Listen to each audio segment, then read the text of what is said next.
Okay, I think that's about good. Hello, hello. I'm back. It's been a while, but I am here. I'm trying a slightly different setup today. I have no idea how loud or how quiet things are going to be. I know that in my ear right now, it's extremely loud, but the desktop audio seems awful low on the audio on the mixer. So I don't know. I guess we'll see. I guess we will see. Nope, that's all the way off. Sorry, I'm futzing around with it right now. I think that'll be good. So hi. It's me. I'm Ben Repaints. I'm not done setting up. Oh my goodness. I have the camera oriented a little differently today because I have a very large project that I am working on right now. I had to pull everything back. A Bloodborne? Yes, no twig. A Bloodborne. Hey, how's it going? Uh-oh. How is it going? I'll have everything set up in a second. I kind of forgot to do my actual physical setup because I got so enamored with trying to figure out my computer setup. But it's not quite as zoomed in as it normally is because the piece that I'm working on is way too big for my normal setup. Thank you. That's art by QB. She was kind enough to draw that when she was figuring out like what my avatar would look like when I first asked her about it. She decided to sketch it when I told her that it was suggested that I be a frog. So I'm already almost done with this project. This is actually going to be my community day submission this month. And since I did a mini for Onsta, and since I did a mini for Doigan Swift, I figured I would do one for the rest of the moderators just kind of over time. And this one is going to be for Kurzek, who I know likes Bloodborne, and she really likes the character Ludwig. So I'm working on that. I ended up printing out a very large diorama that I found because it's a cool statue to begin with. But my hope is that I do the model justice. I'm not as big into Bloodborne as she is, clearly, and I just hope that it looks good enough that she gets excited when she sees the model. So I'm gonna go ahead and get rid of the starting soon, and I'm gonna turn on the main camera, which is apparently not. Uh oh. What's going on? Why is it not working? No, I don't want Bixby. Why would they think I want Bixby? Give me a moment, please, because it looks like Bixby got activated on my phone camera that I have no need for. We're going to turn Camo Studio back on. I'm going to find my phone again. And hopefully this angle will work okay. It looks like the angle is working okay, so main camera turn on. Starting soon image, and bam! There we go. This is what I have of Ludwig so far. I don't know how familiar you are with Bloodborne, but this was actually a very easy model to do simply because he's so big, a lot of the small details don't get noticed. But this is what I've been working on. I ended up doing the base, I want to say yesterday, and I think it turned out pretty okay. And now I worked on the other model, the him part today. Though admittedly I did him pretty quickly. It was a lot of dry brushing and very little detail work. So I kept thinking about how he looked, and I realized that I kind of wanted to do more detail work. See if I can actually fix this camera. No, that's actually pretty good. But as you can see, this is a very large model. He's part of one of the expansions, and he's just a cool boss altogether. He looks neat. He's got a really cool weapon. It's the thing that Kurzek uses on stream as like her moderator weapon. So yeah, I kind of want to see if I can touch up some details, like around the eyes, for example. Just parts that I really want to emphasize. The sneer on the face. Yeah, the Moonlight Greatsword, which I don't know. Based on what I can see here, it looks like it's letting off an awful lot of light, which is exactly what I wanted to, because that's all object source lighting. Obviously the model itself can't produce light, so I had to kind of do a combination of dry brushing and airbrushing to make it look good. And then I did a lot of object source lighting via dry brushing and airbrushing across the model to really try and emphasize the light hitting everything. So today, I think my goal is, at least for the first part of stream, is to bring some of these flat, like this is all just a blood color that I made. It's like black and red that I watered down and then smeared across the model. My goal is to try and, on some of the major parts of the sinew and on the scarf and whatnot, give some highlights to try and bring some of this stuff back out, and especially on the face. And I'll admit, I'm actually pretty darn proud of how his like messed up eye turned out, because he's got one eye that's kind of milked over, and the other one where he kind of has some humanity left. But yeah, this took a while to print. This particular part, the base, took over 24 hours to print, and then I had to do the individual pillars, and I had to do the ceiling, which all came in separate pieces. And actually, there was a printing failure. This part right here did not print successfully, but I figured it just adds to the broken down look of the space. So I suppose, and like, I think this is funny because this shows you like the disparity of detail between a resin 3D printer and a filament 3D printer. Is if you look at the model itself, he's extremely detailed, right? Like, he's an incredibly detailed model with a ton going on, a lot of neat details, and he looks like a pretty good piece altogether. And you have to look really hard to see the scan lines on him, or the layer lines. But if you start looking at the base, this is supposed to be a pile of corpses, right? But you can very clearly see the individual scan lines. Where'd I get the model? I got them on the website Cults, which has a bunch of STL files. Some are free, some are purchasable. I purchased him, and he was like $20, which I feel like was fair given the level of detail in this. I actually had to scale him down because I don't have a printer big enough to actually print this model, specifically like the base and everything. So I scaled him down about 75 to about 75%.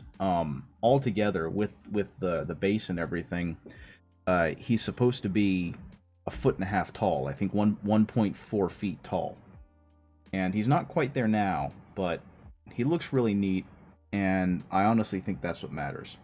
So what I think I'm going to do is I'm going to start trying to do some of the detail work with him, and we'll see how this turns out, because I've never painted a model of this size before. Like, I've never actually done a model of this detail of this size. So I'm digging how he turned out. I really like it because it's actually one that I didn't have to work too hard on to look as good as it does. It was mainly just doing a lot of dry brushing and shading to try and, like, you know, bring out the details. But outside of that, I've also got a couple of Warhammer stuffs that I need to finish painting. I looked over a friend's house and pet sat for him for a weekend, and didn't ask him for anything. I was just like, yeah, sure, I'll do it. But he came by on Friday, and or last Friday, and just straight up gave me a mini as a gift. So I have this little guy right here, this Emperor's Children, or he's supposed to be a Chaos Lord of Executions. And I'm just going to paint him up to be Emperor's Children, so he's going to be really, really bright pinks eventually, and just loud and obnoxious.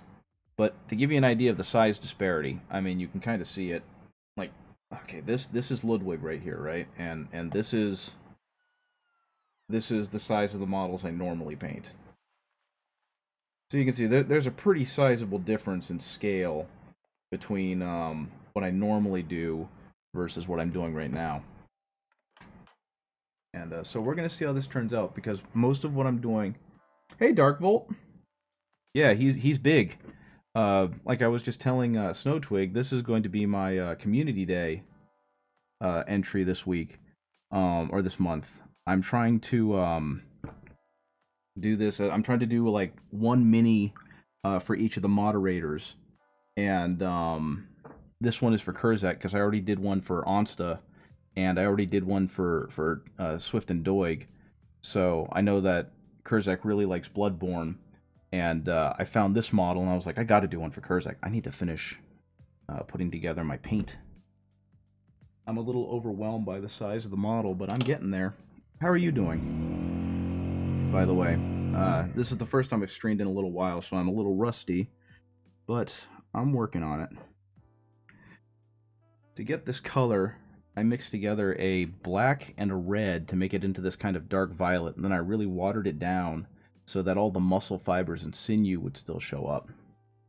And I'm going to have to kind of do less of that if I really want to get these highlights to show up, because I don't want all of the model's details to get bogged down amidst this flat color. So hopefully I can do a decent job of brightening it back up just a smidge to really show off some of the parts of the model without having these weird blocky textures, because that's the last thing you want when you're painting one of these lads. Doing okay, organizing a bit of a backlog myself and doing some tactical marines I still had from years ago, just checking how many squads I have in my company. Wow. Yeah, I want more tactical marines. They're kind of phasing them out because of the Primaris stuff, but they're such cool minis, and I love them to death. But I'm kind of putting a stop on my Imperial Fists while I work on other companies and whatnot. I've got a Death Guard army that I got to 1,000 points with recently, and I kind of showed off the last of that on stream last time for Community Day. So I think now my next goal is to finish off my Sisters of Battle army. And then get to work on orcs, because I've wanted orcs for a long time, and now's as good a time as any. Okay, yeah, all I'm doing right now... All I'm doing right now really is pulling out some of the muscle details, because he's got a whole ton of fibers stretching across him. And I'm hoping that I'm not going too bright, so that way they'll show up, but they won't be super prominent. I don't think I'll be able to get any more Firstborn, but I have plenty of dudes. It's a shame I won't get any more Land Speeders. Yeah, they discontinued those a little while ago, and they've said you can use them as proxies for, like, Storm Speeders and whatnot, but it's just not the same, right? There's actually a big thing right now with Warhammer in general, because Age of Sigmar, their Warhammer Fantasy replacement, just recently announced that they're discontinuing support for a lot of their first generation and second generation Stormcast models, and that Beastmen are going back to the old world, and all sorts of stuff like that. So people are kind of upset, understandably, but it's like Games Workshop has to find a way to keep everything balanced, and having 8 million Stormcast Eternals just ain't it. I only managed to get a single speeder from a Ravenwing box, and was hoping to expand my Ravenwing eventually. Yeah, well, I mean, unless you're really interested in playing competitive, you can still use it as a Storm Speeder, I suppose. That was kind of my goal eventually, is even though I still have a ton of Tactical Marines, once they kind of end support for them, my plan was to just use them as, like, intercessors or something. And yeah, even though I'm a little leery about this extra paint job detail work, this brighter red is really bringing out some of the details in the musculature. I don't know if it's helping with the blood coloring, but it looks neat. But yeah, the one that I'm seeing is like the warm cold color contrast. Honestly, I barely know what I'm doing with that. I was talking to QB about it because, she's an artist and I respect her opinion on this stuff. And she mentioned that would be a very difficult thing to pull off, because there are a lot of cool colors on him, since he's supposed to be primarily shrouded in like shadow, right? So trying to add any warm colors is going to look a little funny. So hopefully I can be subtle enough with these highlights that it doesn't end up intruding too much on the model. But I suppose we will find out. Okay, yeah, and I really... So the funny thing is when I printed this, whenever you scale a model down in like the 3D printing software, there's a good chance that parts of it just won't fit anymore. And I don't know why it works like that. And so when I put him together, first of all, I printed the main body parts first, and then I printed the like the scarf and the legs and the and whatnot. And so when I tried to put the scarf on him, I realized that it needed to go on before his neck. And I had already glued his neck down the night before, and it had had 24 hours to cure. So I couldn't do that. I couldn't put the scarf on. And I decided, you know what? I've got an angle grinder. Let's try this out. And so I ended up cutting off chunks of the scarf to try and fit it around the neck. But for some reason, it didn't fit. Like, this little area right here was just way too small for the scarf to fit into. And it could have been because I sized things wrong. It could have been because I put it in wrong. I don't know. But what I ended up having to do was getting some green stuff and just kind of making a blob around the neck to try and replicate where the scarf would have gone had it been able to fit. And honestly, I think it looks okay. It's not the best thing I've ever done because I don't use a lot of green stuff, but it looks a whole lot better than Ludwig without his neck or without his scarf. Yeah, I mean, I got lucky because most of it ended up being covered in the blood, so it definitely could have been in a worse place.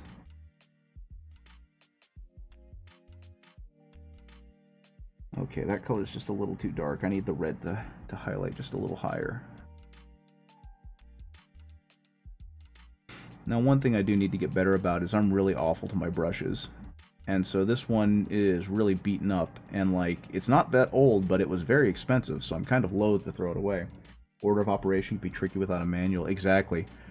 This didn't come with any instructions. It was just a bunch of pieces, and then and that was it. Which, honestly, again, for 20 bucks, I would have appreciated. The Lionel Johnson model that I did for the last community day, I found an STL for it someone had made. They scanned all of the parts from the sprue and then cleaned them up in like a mesh fixer and then just straight put them online for people to download and put together their own Lionel Johnson for like $6. And so that's probably going to be a project I'm going to do very soon. But they also added instructions to it. Like, they just scanned the instructions from the original model and put them in as image documents in the zip file. So at the very least, I'll have that. Okay. Now here's my favorite part of the model. This thing makes me so upset. I have, what is it, trypophobia? Those are all supposed to be little eyes, and I'm not sure how well they're showing up, but they're very disgusting. I will say, something that's a little disconcerting for me is that he's very clumsy to hold on to. And so, I'm really scared that I'm going to try and shift him, and he's just going to fall, and then I'm going to have a very bad evening. I love the 3D scanning is able to catch miniature details, especially preservation models out of production. Yeah, there's a lot of people that do that. I was surprised to find it. It gets taken down a lot, which is unfortunate. But a lot of Rogue Trader era models and the like end up on like cults, and it's because people are just 3D scanning them. Now, I kind of wish that they would do a little more post-production work because they end up being very not good 3D scans, if you know what I mean. But they're getting better by the minute. Someone had all their stuff taken down, but they recently did a bunch of 3D scans of more modern models, and they used their iPhone. And the idea that an iPhone camera is sophisticated enough to 3D scan, you know, Warhammer miniatures is absolutely bananas to me. Okay, sinews, sinews, sinews. There we go. I've already broken the sword once. I don't want to do it again. Okay, more of the highlights there.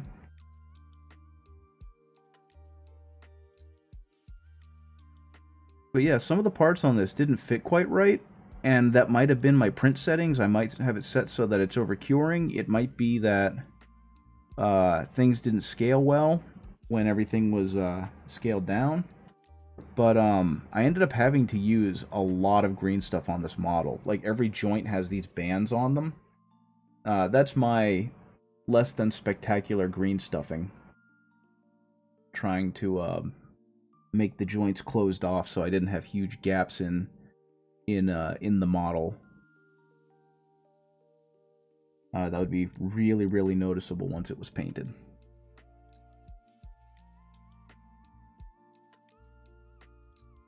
But yeah, just trying to add some brighter spots of blood and whatnot. And then eventually I'll get back to his face so that there's a little bit more visual interest than just this kind of maroon dried blood color he's got going on. And I actually plan... Are you using green stuff exclusively or also milliput?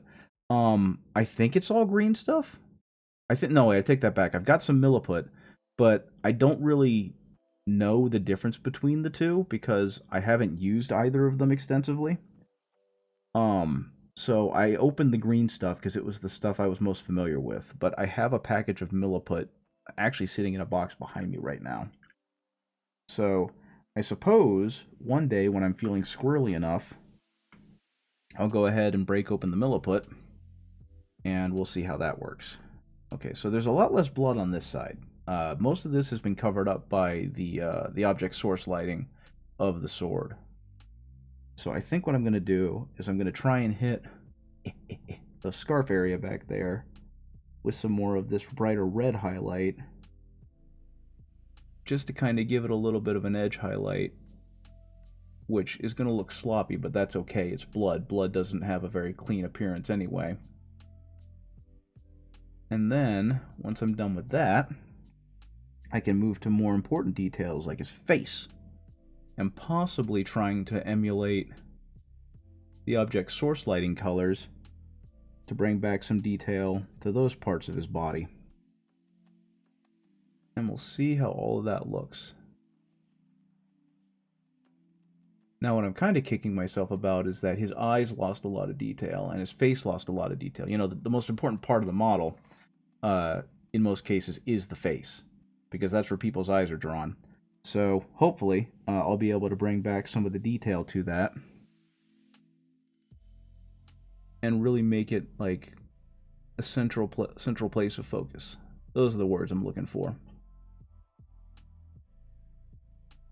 And that's what I'm kind of trying to do right now by really brightening up the red around here, so that even after it dries, it will really shine. And actually, I wonder... I don't know a lot of effects with blood, but what I'm going to try and do right now is I'm actually going to add some orange to the red, so that on like the highest corners, it's going to glisten more, and it'll really show up. But I have no idea how good or bad this is going to look. But yeah, I bought a whole ton of supplies from a company that I'm not actually very fond of, called Green Stuff World. I didn't realize that they had so many shady practices with art theft and the like. So I bought a lot of their stuff before I knew about that. From my experience, green stuff is very gummy, like chewing gum, while milliput is more chalky and rigid, holding its shape. And by chalky, I mean it's more likely to leave a residue on your fingers than pull out the entire blob off the model. I like to mix green stuff and milliput for a nice consistency. Very cool. I'll definitely keep that in mind because I am very much a neophyte with those kind of materials. Primarily since I do things either for people who want it for their army or for my own personal collection. I don't use a lot of sculpting stuff, and it's something I probably ought to use more of because it'll definitely make my models look better, and it's definitely going to be a thing if and when I end up entering a Golden Demon competition like I plan on doing next year. So that'll be something I'm going to have to get better at. And yeah, this is already bringing a lot of attention to his face, so I kind of like the fact that I chose to do these orangey red highlights on him.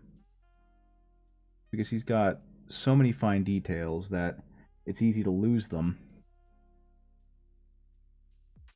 amidst everything else that's going on.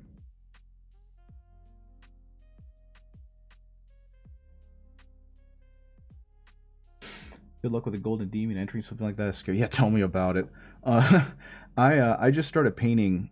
I just started being in the Warhammer hobby like 5-6 years ago, and you know, because this is something I've been doing in my off time, uh, before I stopped teaching, it always just felt like a casual hobby, and I never felt like it was something I could do really well until I started actually getting pretty good at it.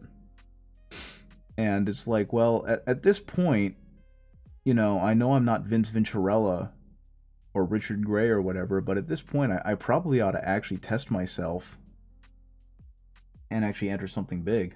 Welcome to the hobby. You're doing good. Thank you. Appreciate it. Yeah, this is. I know that like Warhammer is supposed to be a fairly social hobby since you play games against friends, but that anxiety issue and that shyness issue for me has made it really difficult for me to reach out and be like, "Hey, I want to play a game with you, person I've never met before." I primarily learned about it during the pandemic, and oh man, that does look really good. Heck yeah! And I've only really played against friends that I've either taught or taught me, and so I'm really, and they didn't have much of a grasp on the game either because they had learned it from their friends over like a weekend holiday during the summer. Personally, I'm just a collector. Only played 2 games, and that was 4th edition. Oh my, the game is very different from 4th edition from what I collect. But yeah, I mean that's kind of the beauty of the hobby, right? Is that you don't have to be an avid gamer to enjoy the models, and that's to me what separates it from something like Magic the Gathering. There's not much of a point in collecting Magic cards if you don't play Magic, right? But since Warhammer is primarily a model company, Games Workshop is, I don't feel as bad about buying models and not using them for armies I'll never play. Um, yeah, because Magic was the thing I was into before I was into Warhammer. And I remember telling my wife, like, I need to get out of Magic. I'm wasting a lot of money in the hobby. I'm not enjoying it anymore. I gotta find something that'll be easier on my wallet and that I might enjoy more. And apparently that thing was Warhammer. And that's a story she likes to tell. Now, the good news, at least, is that about a year into the hobby, I realized that I couldn't afford it, so I bought a 3D printer. Yeah, easier on the wallet, right? So I was like, okay, cool, I can buy a 3D printer, and that'll also be easier on the wallet because I won't be spending so much on Games Workshop minis. And then I found out that 3D printing was its own hobby. So I just keep like falling face first into ways to make sure that I don't have enough money at the end of the month. But that's okay. After that initial rush of excitement, I've really kind of mellowed out on a lot of my spending. Yeah, right. As long as I'm enjoying my time, and I have been. This was something that I tried to do when I was much younger, the mini painting thing, and I was really bad at it. Um, I was using like not acrylic paints. I can't remember what they were called, but you typically use them for like model cars and whatnot. And I was using those to paint what was like at the time a really important model to me because it was a Robotech model. And I remember it looking so bad at the end, and me just thinking, I'm not built for this hobby. I don't have the skills for this thing. And so I was really embarrassed by that model for a really long time. And then a buddy got me into painting Dungeons and Dragons minis. And same thing. It was just like, yeah, okay, cool. This is a thing. I'm not very good at it, and it is what it is. And then he introduced me to Warhammer. And then it was kind of like at that point, all bets were off. And then the pandemic hit, so I had plenty of time to, you know, paint. And here I am. Okay, let's go ahead and highlight some more of these gnarly musculatures. Hey, look at that, an armpit. Somewhere in the distance, I can hear Swifty screaming in agony. Okay, just a little bit more of the highlights right here, because this is where a lot of the blood is really kind of collecting and whatnot. I remember painting a TIE fighter as a child, and it was thick gummy layers, and I was not happy. Then I did a bit of an Enterprise E and Voyager, which I still got, but I can paint it better now. Yeah, and that's why people always tell you to like keep your first model, right? Because you got to suck at something first before you're good at it, and it's always nice to remember how bad you were, so you can really appreciate how good you've become. And that's something I've tried to remember about myself too. Is that, you know, no one starts good at things, and everyone needs that encouragement to continue going, or else they're not gonna wanna. Yeah, that's been something that's something I've noticed a lot more recently in my adult life. Is it's better to be enthusiastically bad at something than not to do it at all, because that means you keep coming back to it, and then eventually you want to learn more, and then eventually you get better. Because that's been like my journey with every hobby and talent I've worked on since I became an adult. Okay, maybe a little bit of this dark red on his knuckles too, because he's got a little bit of variance right here that I can play with, though it's starting to get covered up ever so slightly by the lighting. And it looks like I already did a bit here. I hope I'll eventually get to do some 3D printing once I find some space to have one. Yeah, that's the biggest thing, right? Is that 3D printing, especially if you're doing resin 3D printing, is a monster. Um, I didn't realize, well, I did, but I wasn't paying attention to how much space and how much material cost there is to 3D printing.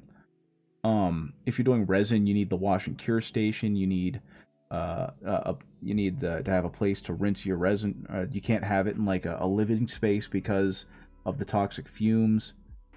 There's just so much going on with it. Okay, I think I've done a good enough job bringing out his facial features. I don't know. I don't have my glasses on because that messes with my ability to see up close. But does his face kind of pop more than it did when you first got here? I can't tell. My hope is yes. To me, it looks like the blood around his face is definitely elevating it. Though I kind of want to redo the eye because I accidentally got some of the blood in his eye, and it just looks like it doesn't belong. So I think that's going to be the next thing I do. Is I'm going to grab some more of... Let me see, I used this color, which is called Buff by Vallejo Model. That's okay. That's perfectly fine. I don't know. I mean, through my blurry vision, I definitely see a lot more of his facial details elevated because of the new colors. So I'm gonna stick with yes. It's an improvement. Okay, a little bit of white, and for his eyes, I actually used a really dark blue. Um, I don't have any scale 70. Gonna go to sleep? Okay. Thank you, Snow Twig, for showing up. Have a good evening. This is scale color scale 75 deep blue, and I was recommended this because it's supposedly a really good color for like uh, black without having just a flat black, and I think that's super neat. So I tried using it, and lo and behold, Miniac knows what he's talking about. So I've started using it either mixed with black or as a whoops, I hit the camera with my head, or as a substitute for black, and it is very good for all of that. So let's see here. I'm gonna go ahead color that back in. And there you go. You can see what that color was supposed to look like before it got watered down and pushed behind a whole bunch of layers of cataracting. So let's see if I can mix this in. First of all, wait for that to dry. It looks like it's starting to dry, and if it smears a little bit, that's not too big a problem. Actually, this is the wrong brush to use. What am I doing? But yeah, that's kind of been the biggest thing for me, is trying to learn how to do these small details effectively to really sell these models, because that is where you can make or break a model. Like, I thought I was done with him earlier today. I actually posted on social media with like a preview shot of him being done, of his face. But the more I looked at him, outside of like my studio lighting, the more I realized he looked really dull. And what I mean is that a lot of the details I could see under like really sharp studio lights just weren't there when I looked at him under natural lighting. And so I decided that I should go back and I should really try and address some of the most important parts of the model, like on the face, at the very least, so his details would really sing. Okay, I'm trying to fog over this one eye with, this is basically like a bone color that I've watered down a lot. I'm now going to mix it in with some white because I want it to look like the eye is misted over. I want it to look like it's cataracted over again, because unfortunately I got that little bit of red over there, and I've got to get rid of that without completely misting over the blue eye. So just little bits at a time. I can't do this all at once because it'll completely obscure everything. And if I make it too thin, then I'm just going to be adding like wet layers over wet layers, which is not super useful. I think I'm going to let that dry. In the meantime, I don't know how I'm going to get this skin color again, because the skin color is like, it's a black base coat with a white zenithal, and then I hit it with a very gross dark wash that I made, and then I dry brushed it with a pale flesh color, and then I dry brushed it again with a white. So we're going to see what we can do here. What kind of paints do you use, Dark Volt?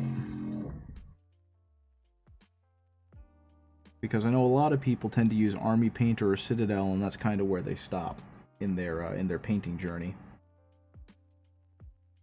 And I'm curious if that's where you decided that's good enough, or did you delve a little deeper and get into some of the more esoteric paints that are usable?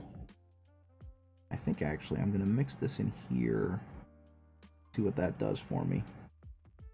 Kind of makes a purple blue. Oops. That sword has been a menace. Okay, let's see what I can do here.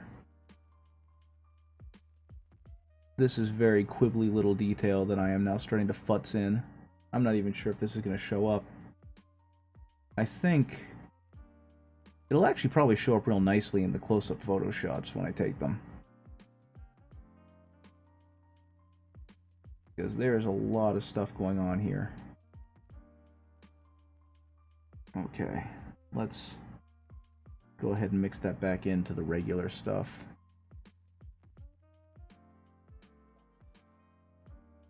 There we go. Do a little bit of stuff up here. And now his nose is more prominent, which is what I definitely want. So, I don't know much about Bloodborne. I bought the game a long time ago and then was really bad at it, so I never completed it. And so I don't really know Ludwig's story. I know he's a cool dude who obviously fell to whatever the monstrous stuff is, and that after you fight him, he kind of regains some of his sanity. But beyond that, I have very little knowledge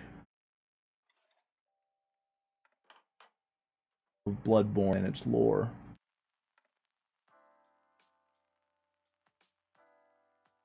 Okay. I just remember seeing a lot of clips of him around the time he showed up in the DLC. and seeing all of like the voice work that was being done for these characters, and his voice lines being one that got talked about a lot. Well, very much it. I still have some old Citadel pots, and I'm slowly buying contrast to help me get things done faster, putting them all into dropper bottles with steel balls for mixing. I've got a box of old army painters, which I painted Gabriel Angelos with, and I got a decent amount of Vallejo paints. I try to simulate dust pigments with mixing and paint mediums and water. Good luck with that. Yeah, I kind of stopped using Army Painter once I realized that a lot of their paints are very gross, and I just didn't like them. I ended up giving them to a friend, and ended up feeling kind of bad for it because he didn't have the time to paint that I do. So he just, when he did paint, just thought he was a bad painter. And I had to explain to him that no, it's the Army Painter paints. They're not great. And I thought by giving them to you as like a learning thing that it would help you get a little better, but instead it just made you really self-conscious. So I felt bad about that and let him use some of the Vallejo so he could see just the marked difference in quality of pigmentation. And hopefully we'll have time to paint again soon. I want to try some of the new Fnatic paints. Their consistency is supposed to be better. The Fnatic paints are supposed to be absolutely fantastic. I've read that they're on par with like Chimera Colors and Monument Hobbies paints. Pro Acryl, that's what they're called. And I've got a Pro Acryl kiosk at the hobby shop near my house. So I'm probably going to start switching to them so I'm not spending so much on shipping with Vallejo. But yeah, they're supposedly really, really good. They have beautiful pigmentation. I don't know if you've seen some of the reviews for them, but they also have this really smart labeling system because of their triad system, so that you know like what works as a shade, what works as a highlight, that kind, and what works as a midtone. But on top of that, they have like the standardized name for the colors. So if you've got like, you know, skeleton bone, um, on the side of the box or on the side of the dropper bottle, it also says like pale khaki or something like that. Shame your friend had a bad time. Lucky I had more experience with old Citadel paints to know it's not just me. I just keep shaking. Yeah. No, he's starting to understand that it's not him. That his issues are because the old army painter paints were just awful. So that was good to know that I didn't accidentally put him off painting altogether. His biggest problem now is he just doesn't have time. But hopefully, very soon, he will have a small career change, and that will allow him to have more time. Okay. What do I got going on here? Just a little bit of lightning to add just a little more context.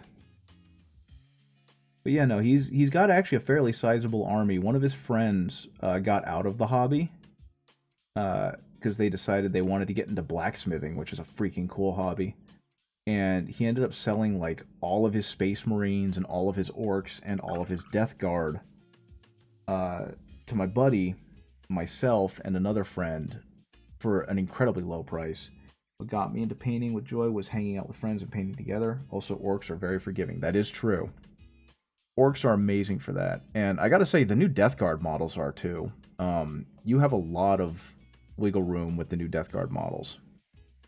Okay, so I think I need to add some more to that cataracting because it's the misting over. It's not looking good yet. But the rest of this looks like it's doing a pretty good job. So let's go ahead and a little bit more over, especially because it's white and khaki. It's not going to show up too much. But yeah, I started with Tau, then Space Marines, then Death Guard, and it's easy to do Death Guard. Now doing them really good, whole nother story. Blacksmithing is cool. It's good that the army's got different. Yeah, pretty much all of the models, or yeah, all the models either went to me, my buddy, or a third friend. I ended up selling a decent amount of them because they weren't painted to the standard that I enjoy, and because he was just trying to get them painted to tabletop, and use them. But I was at that point where I really wanted every one of my models to look great. And I was too anxious to just strip them and try again. I didn't quite have that exposure and experience. So I ended up selling off a lot of that Death Guard army. And I think use that money to buy some other things. How's it go? Haven't seen you in a while. Yeah, it has been a while for me. I have not had the spoons to stream for a bit. And I'm finally kind of getting to that point again where I can. So today I'm working on, it's going to be not quite a gift, but a gift for another streamer. You know, I know you. Gosu Paint or Gosu. Do I know you through Doig Swift as well? Yeah, I love the hangout part of this. That's easily my favorite thing with the mini painting is just being able to hang out and talk to people. Through Doig Swift, or did you show up just on one of my streams? I don't remember anymore. It's all just white noise at this point. I don't think so. Just came across you in the wild. Fair enough. Okay, so there's a streamer that I enjoy, a pair of streamers named Doig and Swift, and they've kind of been someone I followed a lot on the Twitch. That's the right word. And they have a thing called Community Day, and on Community Day they want their members of their community to kind of show off projects they've been working on, things they've created, and that way everyone can appreciate it. And so I've done a couple of projects for Community Day aimed at Doig and Swift and their little community.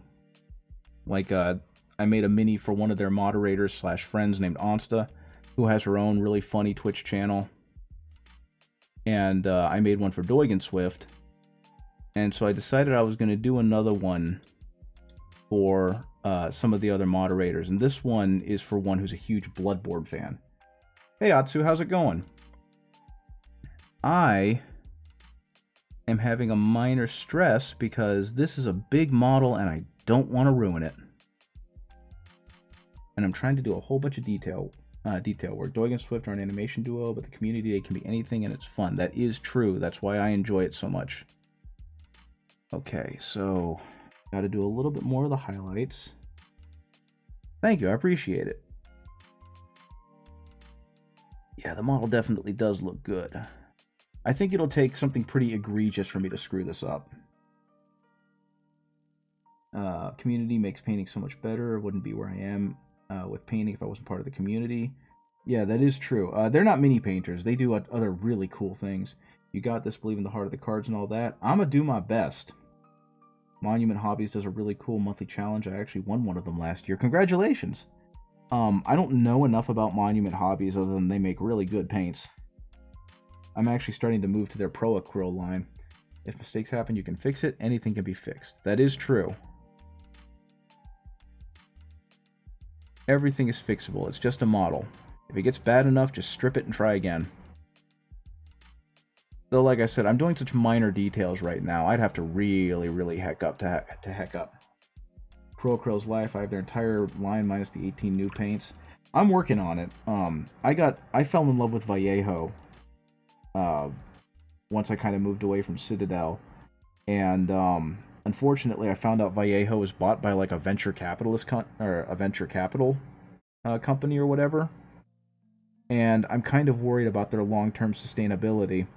So I don't want to keep committing to Vallejo. My understanding is that company in particular is really good about being hands-off and just kind of letting companies that they acquire do what they do. But, you know, I don't know how that's going to work out. So I was looking to get into another line, and for a while I was looking at scale 75, but I couldn't find it anywhere. And then I was looking at too thin coats. I didn't know that about Vallejo. I have a ton of their paints. I have hundreds of paints. I have too much. Yeah, still risking their livelihood on someone else. Yeah, and I don't have hundreds of Vallejo paints, but I've basically replaced almost my entire Citadel line with Vallejo. I just like how much more pure their pigments are. But obviously I'm moving away from that. And so I'm going to try and go to I forgot the name already. Proacryl. And that's kind of what I've started to buy because a game store nearby has started supplying them.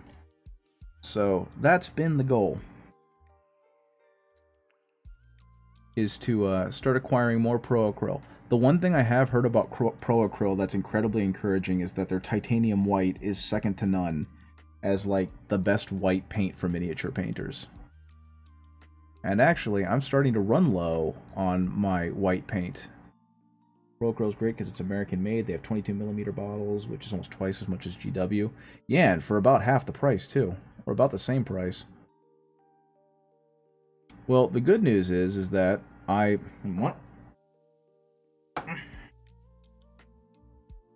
actually bought it a couple weeks ago. I haven't had a use for it yet because I'm still going through my Vallejo, but I'm excited to start using it because I think Vallejo's white is very good. So I'm curious how much better Proacryl's is for me to hear nothing but good about them, and to hear that they're the true king of the hill. Okay. Let's see if I can get a little bit more color in there. Test model, black primer, see how the white covers. Oh dear God, that's terrifying. That's scary. I mean, I believe you, but that's scary. Okay. That music is really low, and I don't know why. Actually, if you give me a second, I got a model I can do that with. But give me a minute. I want to finish highlighting this dude's face.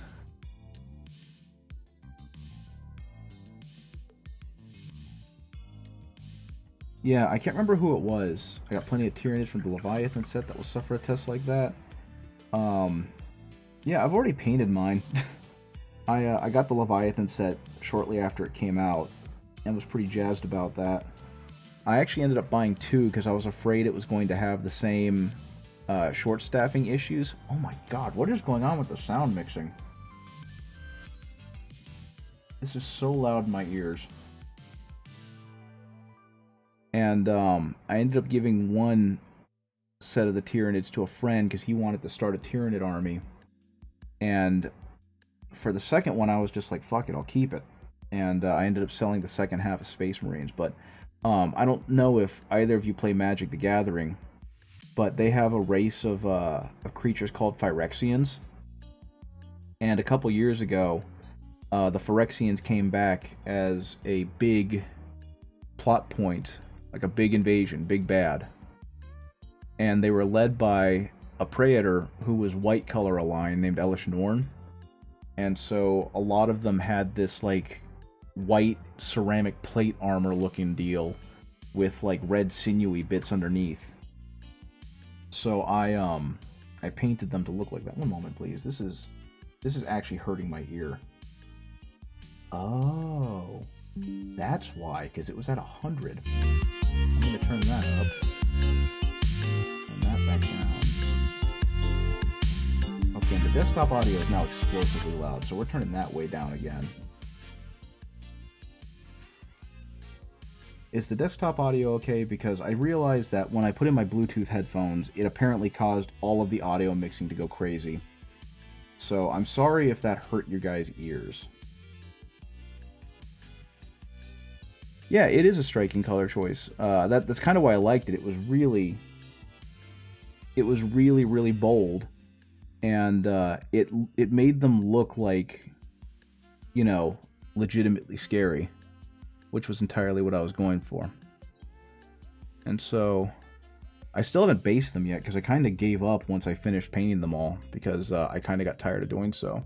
But if you give me a moment, I can grab a couple and show you what they look like. Okay, now in the meantime, I don't think I want to do much more to this guy because I don't want to mess any of this up. I think his face definitely stands out more than it did. The music was suddenly loud, but now it's back to where it was before. Yeah, I did that. Apparently retro basing your old models. Goblin Green? I hope it's Goblin Green. So yeah. Like retrofit basing. Ah, okay. Okay, yeah, I think maybe a little bit more on the blood stain on the cheek. Because that seems to have faded out once I added the light source. Old metal sculpts, good lord. I have a single metal sculpt, and it is my favorite, one of my favorite models I own. So many black plain bases that need texture paste. Yeah, that's my High Fleet Phyrexia army right now. Because I haven't based any. Oh wait, no, I take that back. I think I've based one or two of them poorly. Okay. Honestly, this Citadel brush is holding up very nicely. I can't complain too much. Normally their brushes are dog shit, but this one's doing okay. Oh god, that mouth is upsetting. Okay, let's add some more white in with the khaki, or with the... There we go. A mint green for the light source. Mix it in right there. Mix that in right there. A little bit on the lip. Oh, I'm way too... I've got Leviathan with 0 plans for painting the nids, and here I am with like 15,000 points of nids now. I have 20 Termagants, 2 Ripper Swarms painted, but I love these models. With my newer models, I mix it up with adding cork plateaus, plastic rod ammo, my skull box. Yeah, see, that's what I need to start doing. Basing is not my favorite thing in the world. And I honestly just think it's because I haven't found a method of doing it that I thoroughly enjoy. Like, I've gotten better at it. I know I need, especially if I'm doing Golden Demon, I'm going to need to get better at it. But it just seems to be such a tedious thing, even though it adds so much to the models. So hopefully, I'll find, you know, the thing that makes me suddenly enjoy it. Okay, I'm going to put him down because I think I'm actually done with him now. I think he's good to go. Give me a second. I do custom bases with pigments and weathering on for all 22 of the nid models. I hate myself. I mean, they got to look beautiful, though. They've got to look beautiful.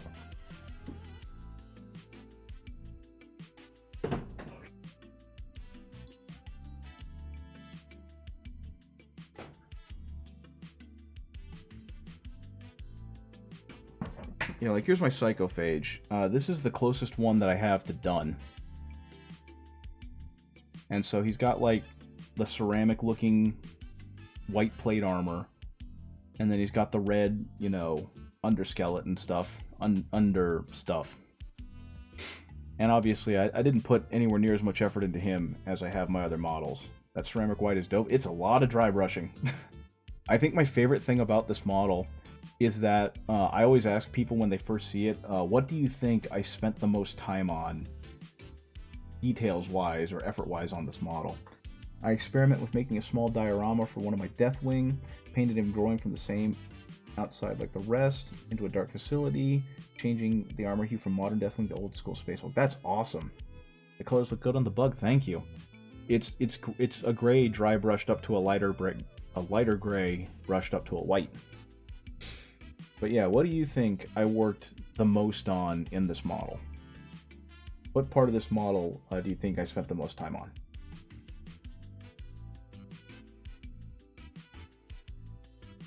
No one's gotten this right, and it's because it's such a weird little detail to care about. If you notice, I haven't even done the smokestacks. That's kind of embarrassing.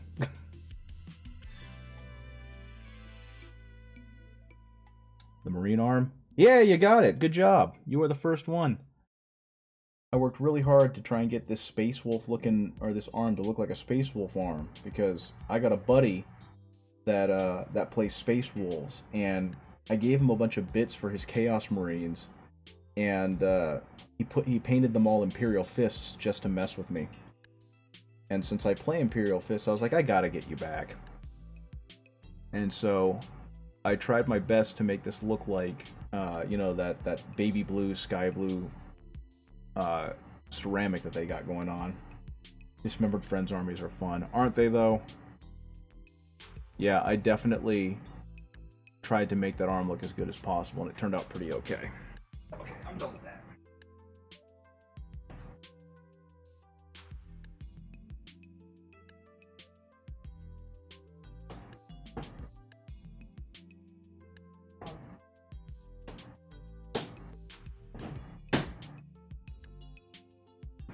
Okay, so I don't know how much more work I want to put into this guy.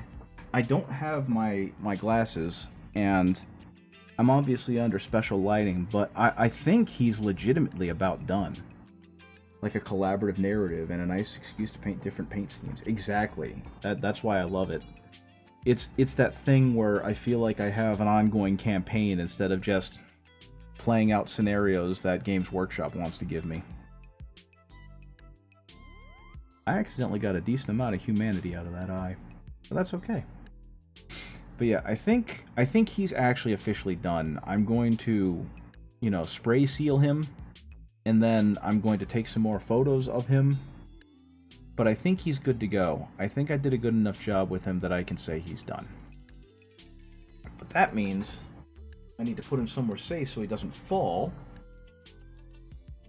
And then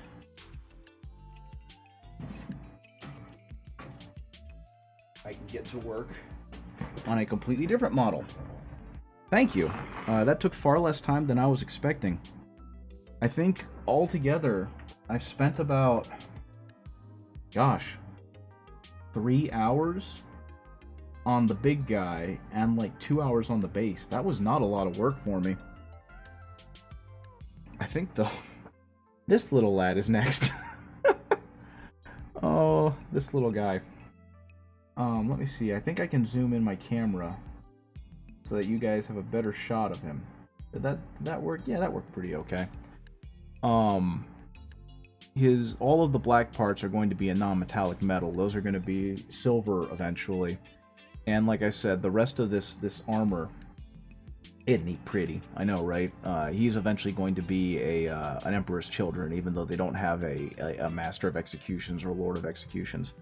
So he got painted purple, and then purple wash, and he's going to have a flesh coat. And I'm going to try and paint everything else up to as annoying and horrifying a pink as I can.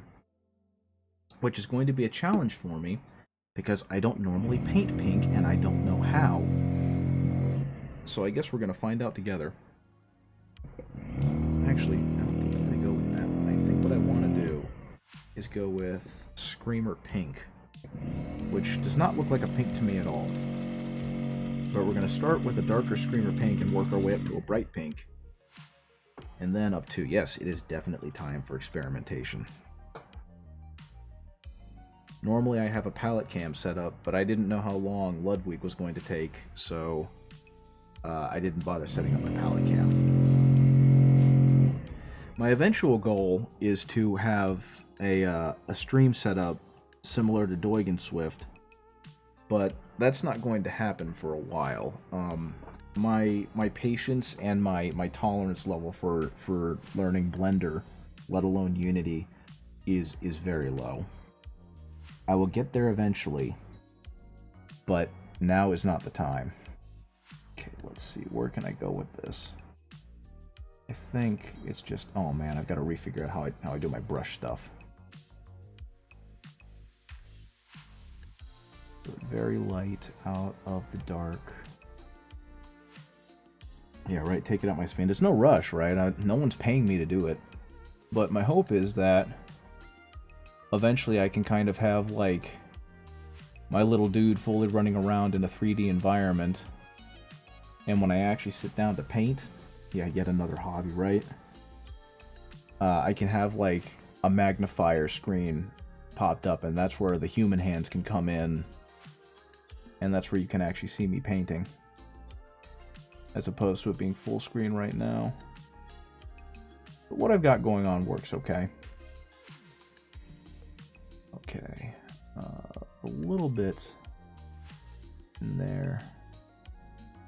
Yeah, like I made that little dude in Blender months ago, and then I never figured out how to rig him. And then I kind of gave up and got frustrated. So what I think I need to do is go back to square one, start completely over, and try again. And once that happens, it'll all start flowing from there. But, you know, I watched enough of Doig slaving away at both Blender and Unity to know that it's not all clean and easy steps. so I'm going to take it as it comes. So you mentioned earlier that you're a Dark Angels player, and you clearly have some Tyranids set up. Do you have any other armies you play? I think you mentioned you also do Orcs, right? Or you did Orcs back when you first started. Are those your three major armies, or have you collected a whole bunch of other stuff? I keep forgetting rigging, but my exercise is just rigging a simple geo for practice. That's not a bad idea. I have literally no experience with computers. Oh, I take that back. I did Visual Basic when I was in high school, which at this point was half a lifetime ago. So that is my experience with coding and my experience with any kind of computer animation.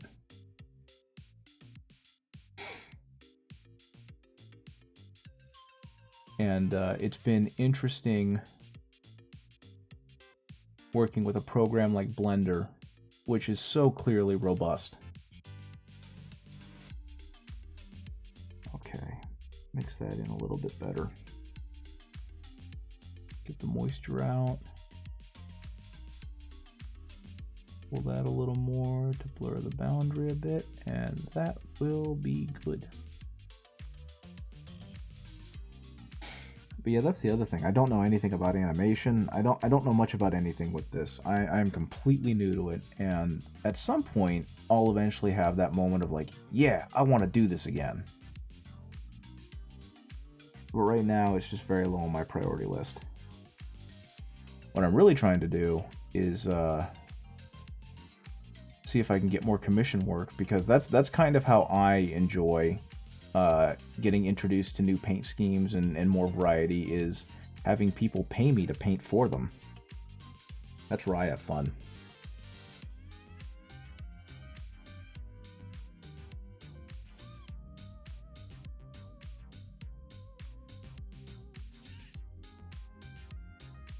Okay. I only really collect Dark Angels, Orcs from my friend's army who got me into the hobby, and I painted him a box of boys as a surprise and thank you. Got to paint some old 2nd edition boys, but myself I got my Orc half from an old starter box that's unassembled. That's super neat. Yeah, the Dark Angels, I'm really proud, I'm really happy for them that they got that range refresh. Some of their models were definitely looking a little stale after so many years of just kind of existing. I have a single Dark Angel model, and he's been converted into an Imperial Fist because I'm that bitch. I really like the new Belial sculpt, and so I took him. The Tyranids are from Leviathan. I want to paint them for at least doing some scenic pictures. Yeah, see, that's kind of what mine were. Mine were originally because I just wanted to paint some Tyranids. And then I really got into painting them because the tabletop gaming club that I helped sponsor at school was getting into Warhammer. And I figured what better way to help them get into Warhammer than have starter armies for them to play with. And so I did like 1,000 points of those because I added some more models to the Tyranid army via my proxies with one-page rules. And now they've just been kind of sitting in a box for a few months, which kind of sucks. But they will eventually see playtime again.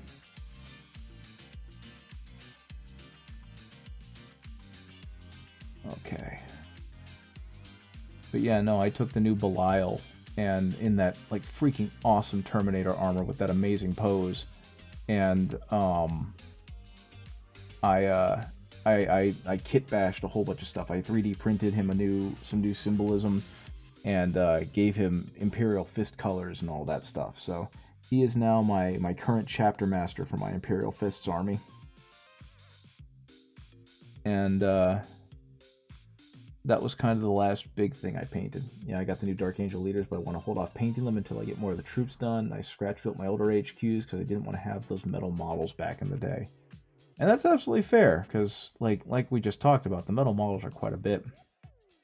I've got a single metal model, and I love them to death. Your Belial looks good. You saw the VOD? Oh, cool. I forgot about that. One moment. I just realized I forgot to turn something on. I finished him entirely. Give me a second. Because I don't think I finished him on stream.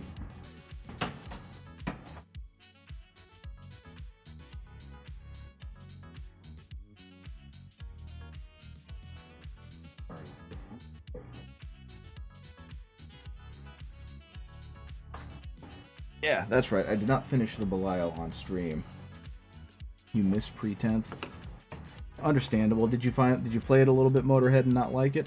Also, how are you doing? How have you been? Whoop, dropped him. So yeah, this is finished Belial, Imperial Fist Belial. I used the same like high contrast orange to light white or light yellow scheme that I used on Torgaradon, and I think he turned out really cool, and I'm really proud of this model. And I can't wait for him to get his ass kicked because he's just a straight up regular Terminator captain. You like the OSL? Thank you. That I did on stream. I'm almost positive I did that part on stream. And I barely knew what I was doing because I was in like a fugue state.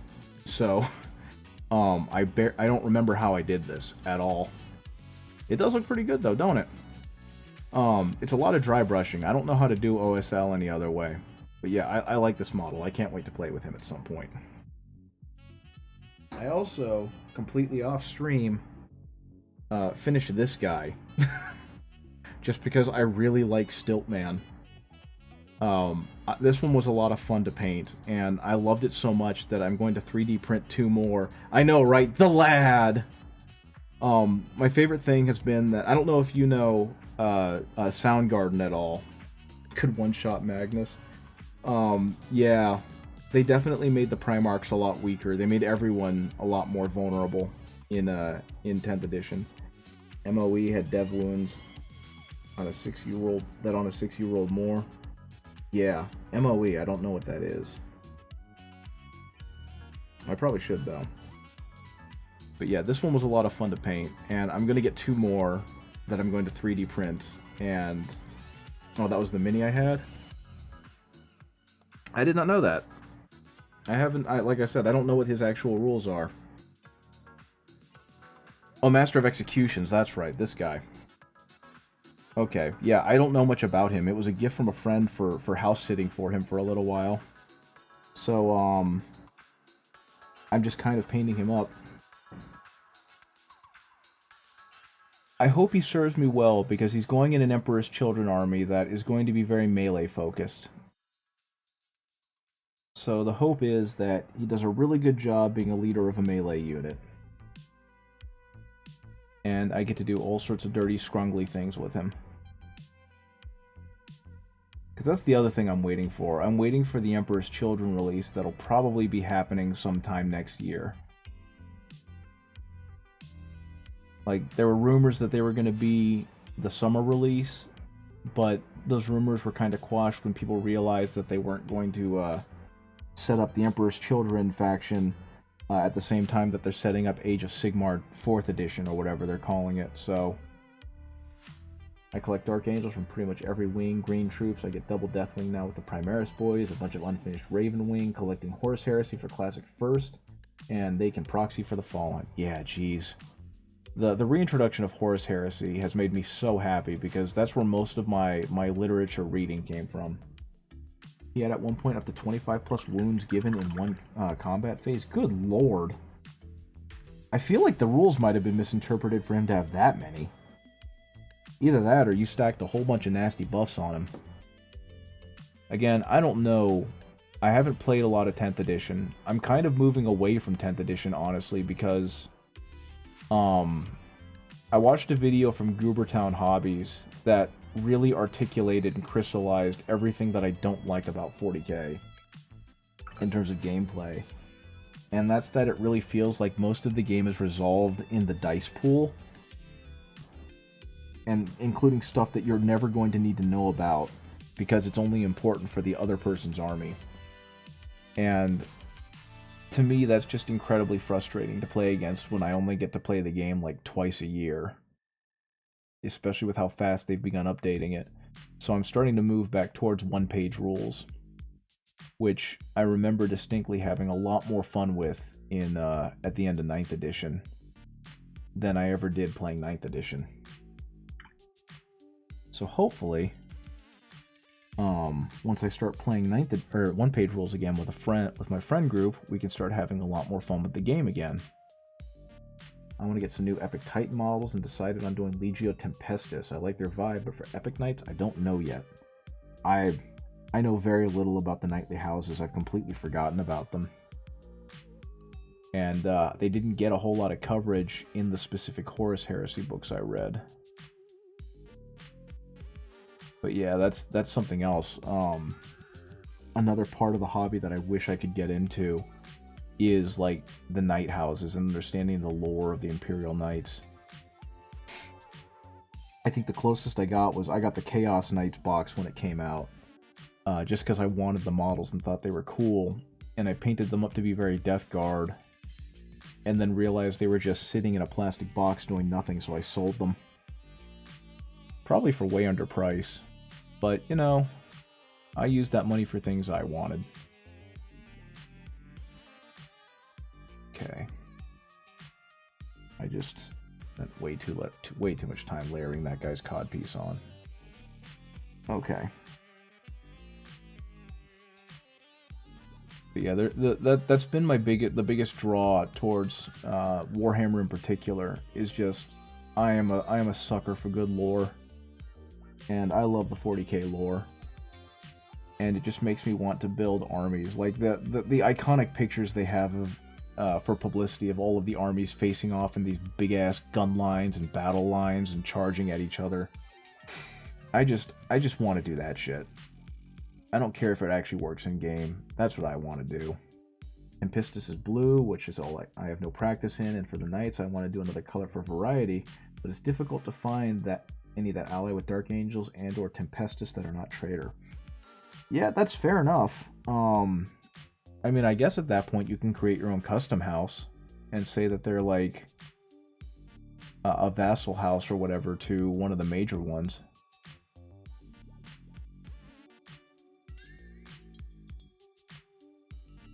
But of course, if you want to stick to the lore, that's not an especially helpful tip. Okay.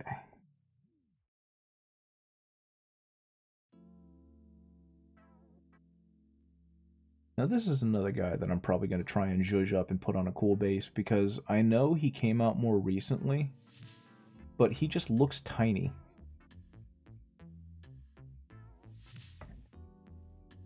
I don't know, is it just me, or is like this specific Chaos Marine model a bit undersized?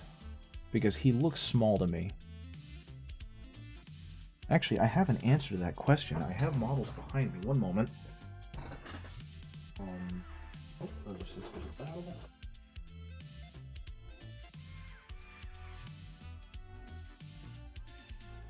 Next to a Space Marine. Okay. No, I guess he's the right height. Yeah, I don't know. Maybe it's just because I've been painting like Terminators and stuff recently, but he just looked small. But yeah, so this guy right here is a Firstborn Mark 6 from Horus Heresy, and it looks like they actually are about the same height. So, it's just me. Cool. Okay, then. But yeah, something I do love about... Yeah, it's because he's got the tiny head, right? Something I do love about the new Firstborn stuff is that like they're scaled somewhat properly, so they look good against the Primaris. Whoops, way too high. Most people throw a World Eater's helmet on him. Yeah, I know that he came with a hood, but since he's Emperor's Children, or he's going to be, I kind of wanted to keep the face bare so I could make him look all gross and stretched out. By the way, this is like one of the first models I painted. I don't think I repainted him either. So, this is how far my painting has come. Extended the legs like 2 millimeters, it makes a huge difference. Yeah, it's really big. I do remember seeing that one of the things people didn't like about the new models is that they have toes, like they're wearing sandals, and that it looks silly. But it was a detail I did not even notice, because I guess I'm just not that aware. Okay, so the next thing for this guy is to continue working that foot. The toes are classic Rogue Trader. That makes sense. It feels like Games Workshop doesn't do things just because. Like, all of their decisions seem to be nicely informed for, like, throwbacks and references. The chaplains had toes the entire time. I never knew that. But yeah, I kind of love that about them, is their ability to do callbacks to old lore without people really realizing it.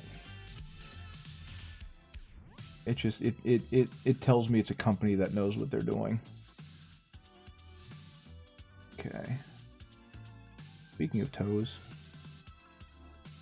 I'm gonna try and slowly build this guy's color up so that he can have a nice, like, you know, pink highlight right at the toe tip. Yeah, I got into the hobby right around the end of 8th edition and the beginning of 9th edition, so I'm really far behind on a lot of the lore. Makes it fun trying to paint the new models in old box art, iconography, and colors. Yeah, see, that's something I want to do a little more of, but I'm just anxious to do it, I guess, because I never seem to be able to get colors vibrant enough. And I think that's why I've started to fall in love with the high contrast schemes that I've been doing. Because it does bring that vibrancy to the model that I just feel like a lot of my grimdark stuff is missing. And so it's not quite to the level of, like, the old models. It's at least a step up from just shading them and highlighting them. And actually, a buddy of mine tried to get me to do an Ultramarine in the old style. He had I bought a bunch of 2nd edition Space Marines from eBay, and this guy's just been kind of sitting on my desk for a while because I've never gotten around to finishing him. But this was my attempt at a 2nd edition Ultramarine scheme. And he got a little bit of dust and crap on him. Oh, and I accidentally dropped him in some black paint. But I think he turned out pretty okay. Yeah, I found them on eBay. Someone was just selling them. And they weren't especially expensive, so I was pretty excited to get them. And I kind of wish I had a whole squad of them, because they are super neat models. Like, I'm in this weird place mentally, because I really like the current scale, because they're great for painting, and they make for awesome dioramas and whatnot. But at the same time, the game pieces have kind of become too big to be game pieces anymore, in some ways. I had the chance to get some years ago, but ran out of money buying materials, and the next day they were gone. Oof. That's a feel bad. Sorry to hear that. They sell on eBay, and they're not super expensive. Getting them obviously new in boxes is a whole nother story, but if you're just trying to buy scraps, they're still there. But yeah, I love how game PC those look. Kind of like how I love how game PC the old Terminators looked. And so I love the new models for how dynamic they are. But I really hate the fact that they're very complicated for what's supposed to be a tabletop game, essentially. You don't care for boxes, I have no way of but I have no way of stripping them, so plastic is preferable. Yeah. I found that 91% IPA does a really good job if you just, like, brush it on and then brush it off. Because that's what I've been using more recently to strip my models. And I used to soak them in Simple Green for like a day, but that was really slow and didn't always work. But the 91% IPA seems to be really doing the trick. Speaking of doing the trick, this is actually turning out real nice. I was looking for IPA in Germany, but it's hard to find. That's kind of surprising. Do you, like, I guess it's called rubbing alcohol? Would be what it was called, what it is? Because that's kind of the other name for it, from what I understand. In the United States, it's sold as like a disinfectant and like a medical cleaner. So I'm not sure if you'd be able to find it in that specific space, but that is definitely a way you can get it. Also, how did I not realize you were German? I think you've told me before. The only thing I can find is turpentine. I've tried disinfectant, it didn't work. Yeah. Like I said, I know there are cleaners you can buy, but I don't know the names for them. In the US, we have a specific one called Simple Green, and that one works pretty good. But you need to soak it for a while. So I've kind of stopped using it. Especially because I found that it doesn't do a very good job of stripping some primers. Okay, get that.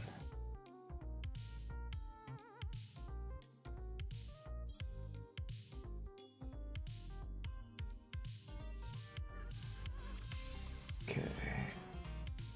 But yeah, disinfectant is like hydrogen peroxide, isn't it? That's a completely different chemical makeup. Okay, just a little bit of that pink on there. And actually, I want you to come to the front of the model, not to the back.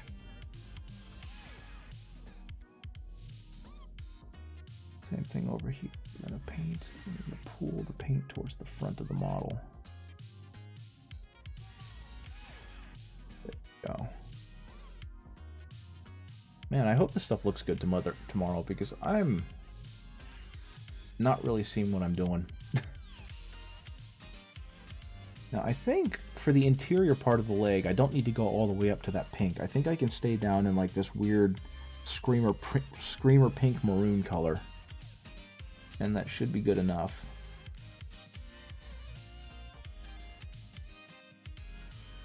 Okay, hopefully you can barely see that on camera. I'm trying. I'm sorry, guys.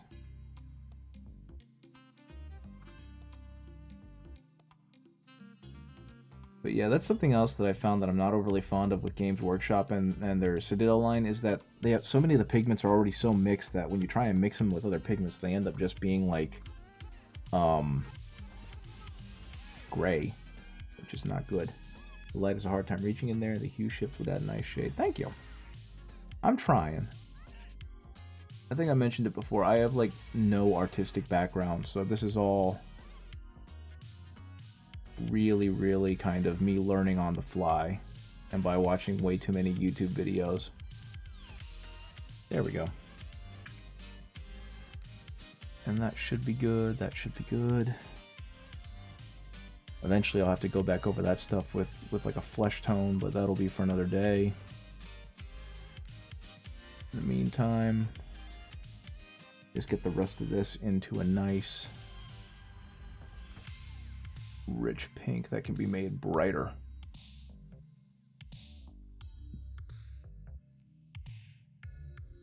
And I guess I'll have to do each of those individual knuckles at some point.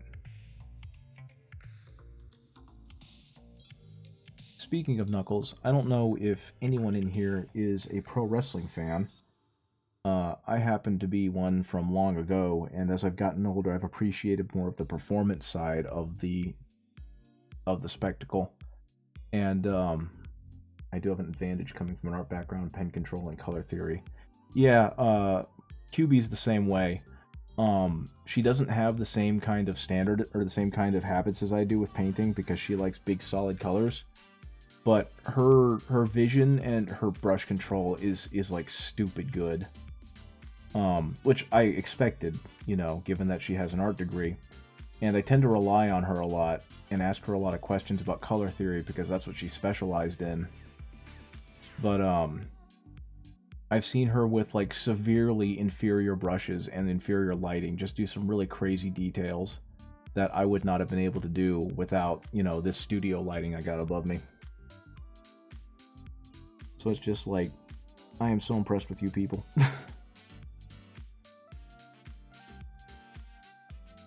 A little bit brighter. But yeah, I thought it was kind of funny. I don't remember what community day it was, but at some point Doig asked me or mentioned that he thought I'd be really good at texture painting in like a 3D modeling environment. Hey Arya, how's it going? How are you doing? I finished doing a big Bloodborne diorama for a community day for another Twitch stream, and now I'm working on a Master of Executions that was given to me as a gift. Just got home a bit ago. Well, I hope you had a good day. I hope your day wasn't terrible.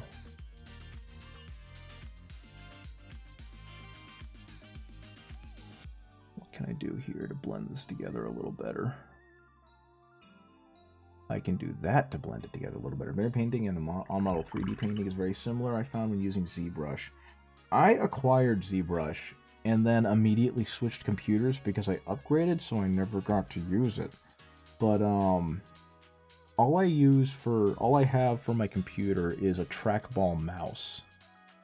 So I have no idea how good or bad I would be on ZBrush with a trackball mouse.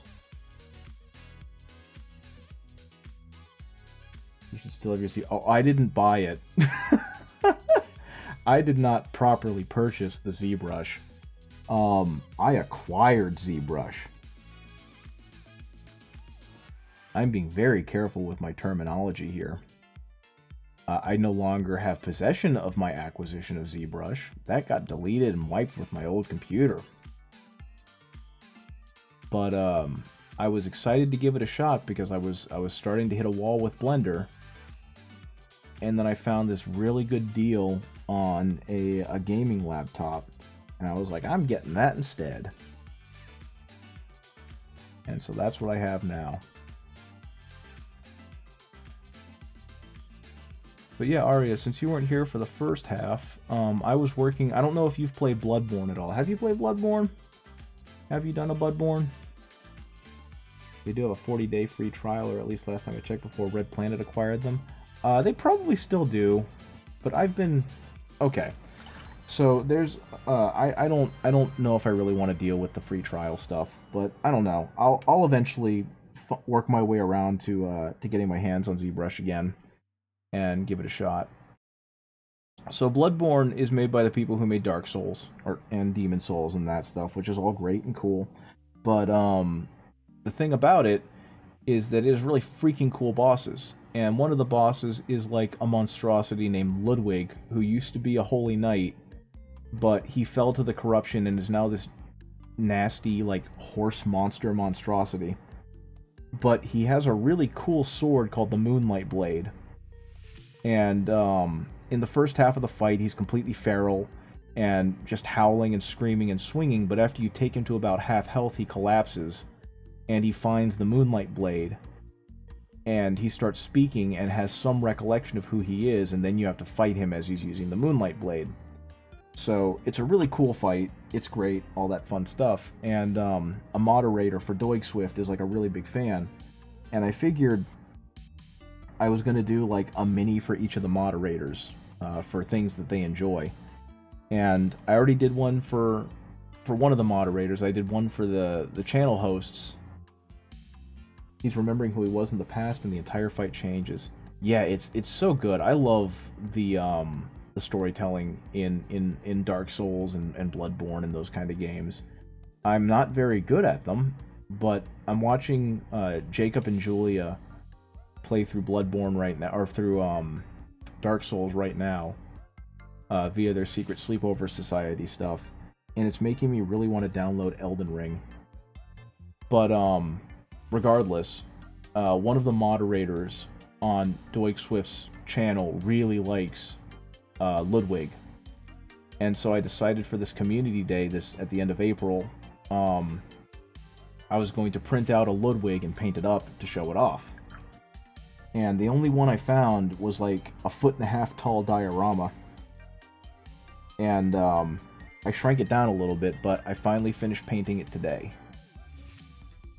And I finished it earlier on stream, and once I finished doing this guy's elbow with this unintentional wet blend, I'll go ahead and grab it and show it to you. Because I really like how he turned out.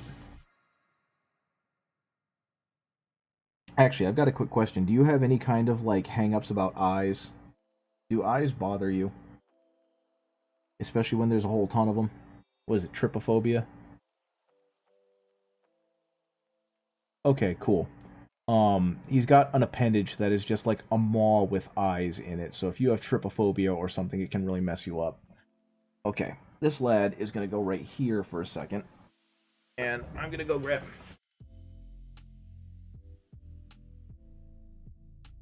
Okay, I'm also going to zoom back out because I zoomed in since I didn't need all the space. Wow! There we go. Maybe a little more in. That's good. Okay. So, let's see. I can do this. I can do this. This is Ludwig. There's the moonlight blade. It's obviously casting a huge light on him. This is the mini. He's like completely covered in blood. When you meet him, he's in this pool with these piles of corpses all around him. Yeah, he's a neat freaking model, isn't he? He's a cool dude. I'm really bad at the Bloodborns, but I love this model. I love the boss fight. He's got like this horrible maw with all these eyes up there. He's got his scarf that I broke and had to green stuff. I love the fact that if you look at the model, they really captured it well. Like one side of his face is completely monstrous, which you can kind of see right there, and the other side they kind of kept him with like the human appearance in his eye, and so you can see that there's still some humanity left in there. But yeah, the thing that I'm most proud of, especially now that I'm looking at it again, is how much I was able to make the face pop. Because when I thought I finished earlier today, he was a lot more flat. And so for the stream, I brought in some brighter reds to show like highlights on this side of the face. And I brought in some brighter like greens and some brighter corpse flesh colors to bring out the face a bit more. But yeah, I'm pretty happy with how this dude turned out. Um, I'm just hoping I don't accidentally break him because he's a tall boy. But yep, that's the model I was working on. That's what I was doing before I started working on this little Space Marine dude. Okay, I think that'll be close enough.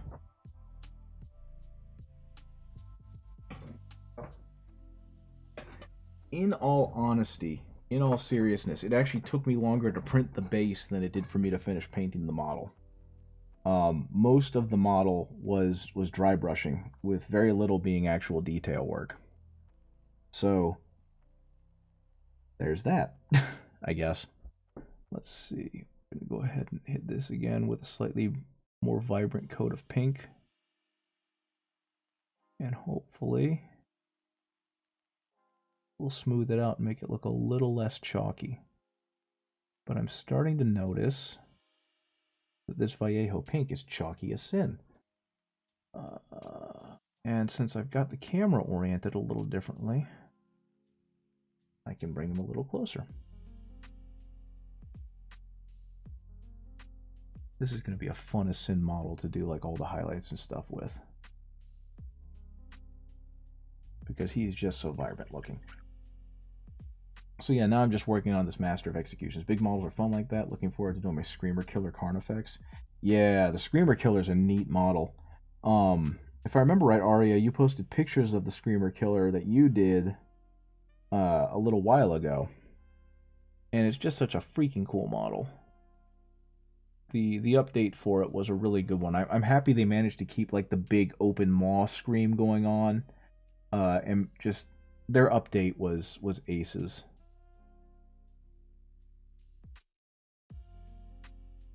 Okay,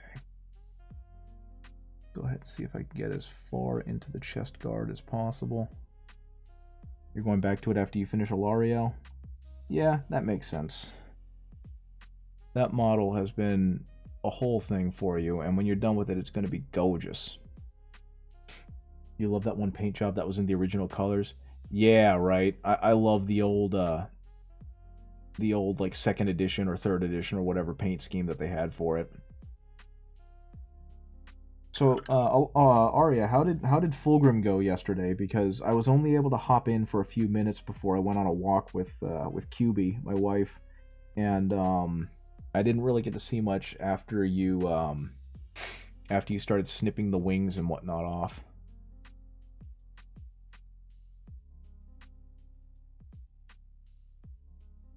You managed to get them together. Good lord, congratulations. So, Darkvolt, just so you know, Arya with their tax return bought a Fulgrim Transfigured with part of their tax return. So they now have that giant Horus Heresy model. And I'm just in awe because that model is both beautiful and it just looks like a whole ass challenge to try and do. Is it even going to fit in like your display cabinet? Because those wings take up a lot of real estate.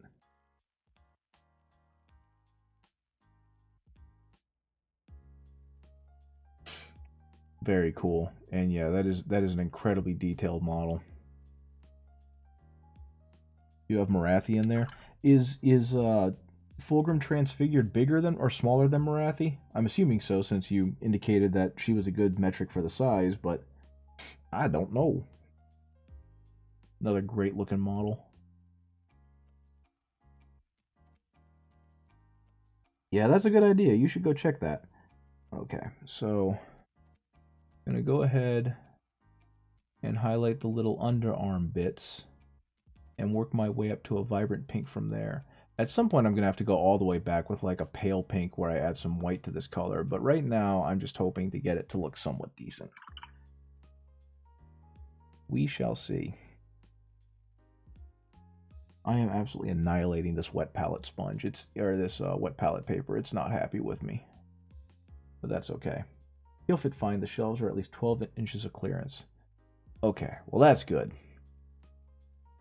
Yeah, I'm starting to run into that problem with army transports because of my Mortarion. Mortarion's so damn big that he won't fit in anything. I'm eyeing a Demon Prince kit because I want to turn it into Marbus for my Fallen. Very cool. The Demon Prince, the new one, the new sculpt, right? I actually painted one of those for a client many moons ago. And according to that client, I severely undercharged for my skill level. So I'm scared to charge more because every time I do try and charge what I think is a fair price, people balk and I never hear from them again. So I tend to undercharge, and then they tell me you're charging too little. Left a sculpt with the lion face drawn a concept for it already. Hell yeah! He left the head and wings off but put everything else together. That was a good choice for subassembly. Yes, that was the best choice you could have made. Get the flimsy bit and the ultra detailed bit painted separately, and then put them on. Trying to do that all at once is evil.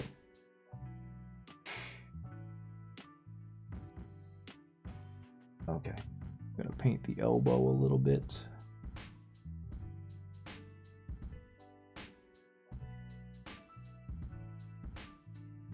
But yeah, I've kind of made it my goal to slowly but surely indoctrinate Swifty into getting into Warhammer.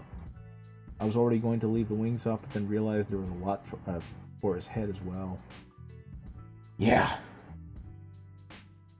No, that Fulgrim model looks like such a thing.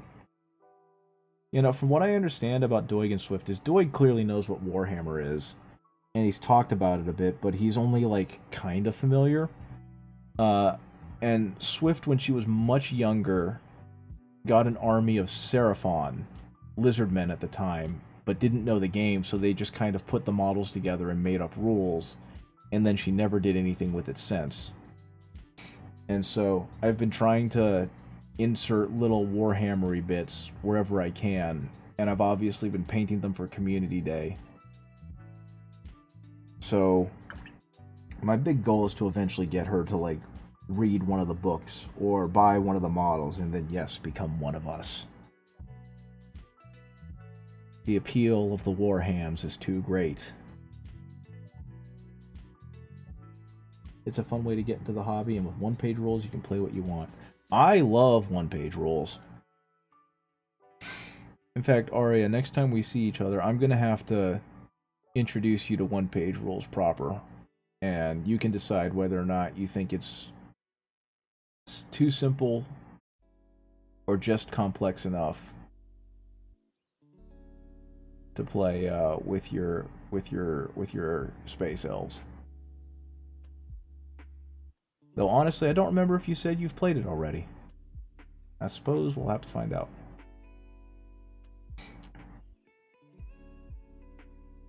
Okay, come on. There we go.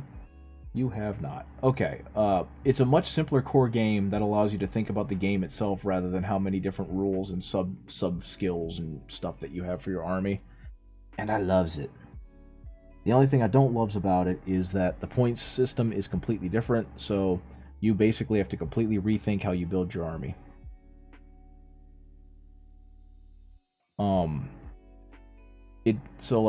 Vehicles are obscenely expensive because they're vehicles. And depending on the army, your units can be prohibitively expensive. Playing as Space Marines feels like you're playing with a third of the army that most other armies get to play with.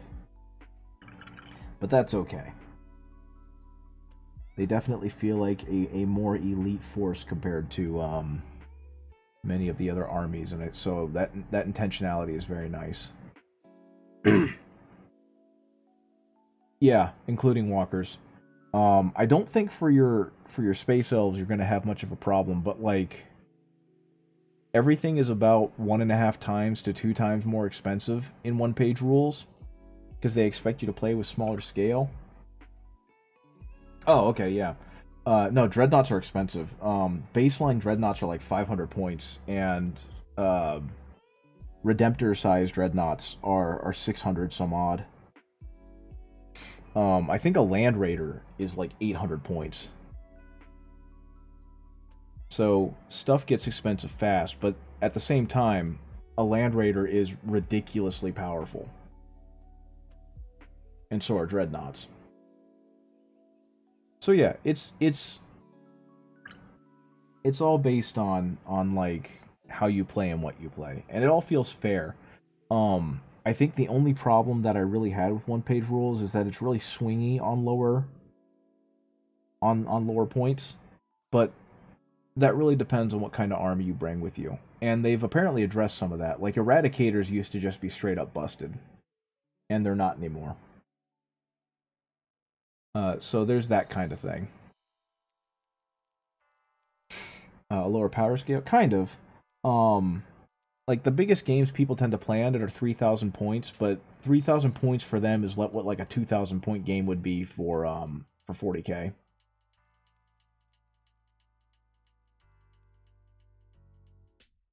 But I just love the fact that I'm not having to reference my rule book every time I do anything.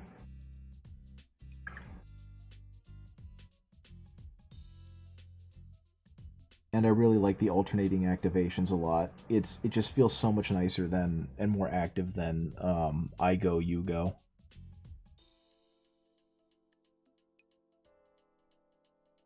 But yeah, hopefully I can finish this model soon because I really want to get back to doing the Curse City stuff. I wish I could parse how many points of models you've got. Um, if you take a picture of all of them, I probably could.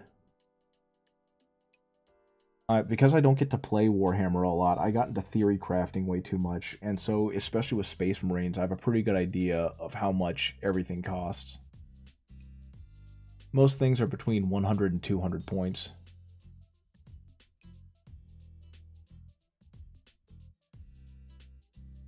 That's going to be fine. I might be going up too much on that, or too little on that, so add more pink.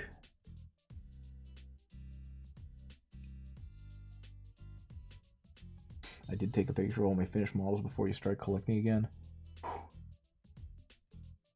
I'm really concerned about what's going to happen if I fall out of this hobby and then get back into it proper.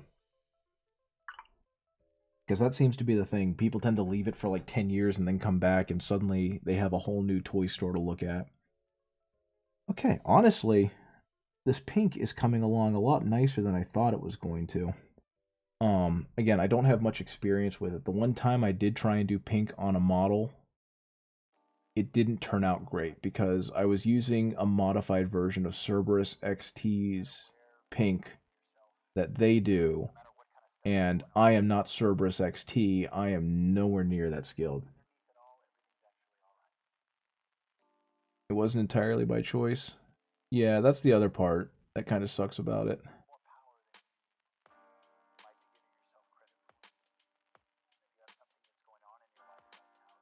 Okay, there we go. Can I smooth that out to make that a little less rough? Apparently the answer is yes.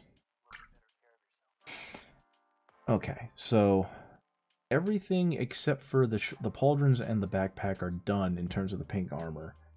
Is this coming through as a loud enough pink to you guys? Hopefully it does. I'm eventually going to go even louder because I'm going to add some white to it, and then I'm going to do pure white edge highlights.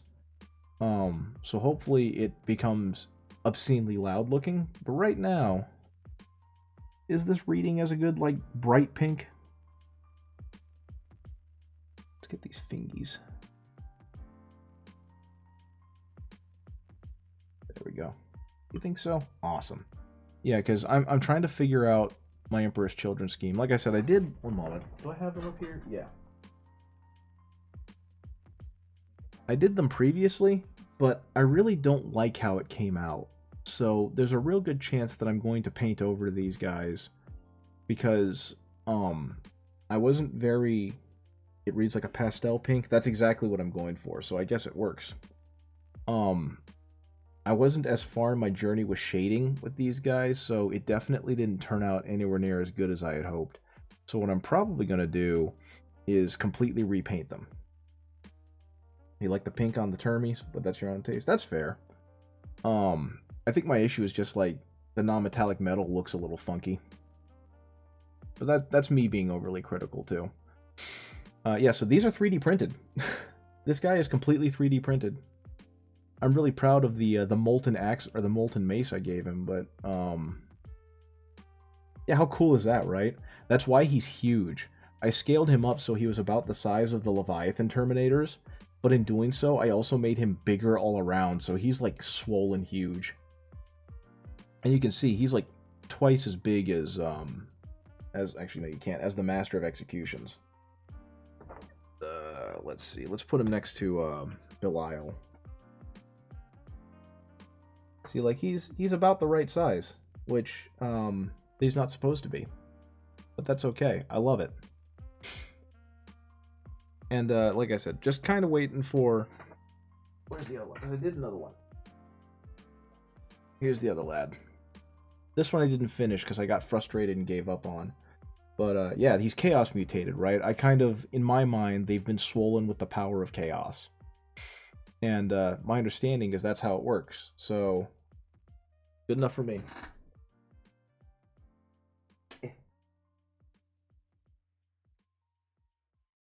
Okay. I think next, I guess, is the pauldron. Because I'm scared to work on the backpack.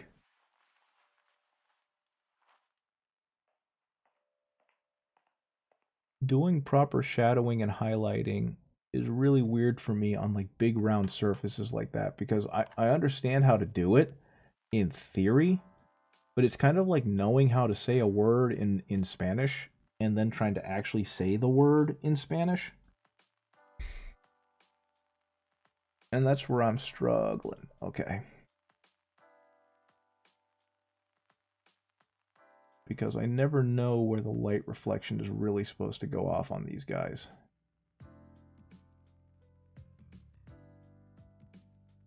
Okay, I'm actually going to let that dry.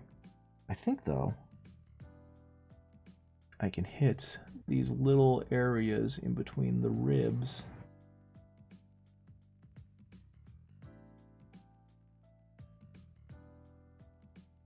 And just make it have a slight, not all the way up to the bright pink. Hey, Isidore, how's it going? How's your evening going? How you doing? I am painting a Master of Executions that was given to me as a gift for helping someone watch their dog. I had no idea that this model is apparently a terror in melee-focused armies. And since he's going to be an Emperor's Children, he's going to cause someone a lot of problems.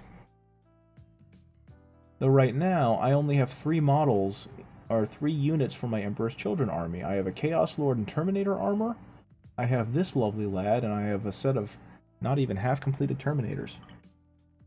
Actually, one moment. Let me get that Chaos Lord.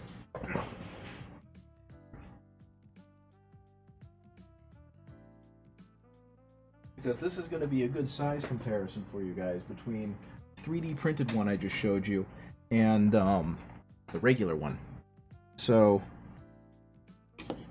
like we said, here is the Master of Executions. Here is the Chaos Lord. We've got a pretty decent size difference going on here. And like I said, this guy's 3D printed, and he just looks big. So here is the Chaos Lord and Terminator armor. Here is the size comparison between the two. You can clearly see that this guy is just overall much, much bigger. But what I did was I kind of took inspiration for this paint job and tried to translate it to this. And it didn't quite go how I hoped it would, but honestly, Emperor's Children are all about being loud, not consistent. So hopefully it'll end up looking okay as I finish it up. I also, sorry to say, Dark Volt have a Dark Angel's helmet up there because, you know, it's got the big wing. I can't really claim it's another uh, Space Marine chapter. And I have one of my High Fleet Phyrexia Tyranids up there too. Right? So, yeah, I'm pretty happy with how that guy turned out. He's just been kind of sitting all by his lonesome waiting for more Emperor's Children to show up. But that'll happen eventually.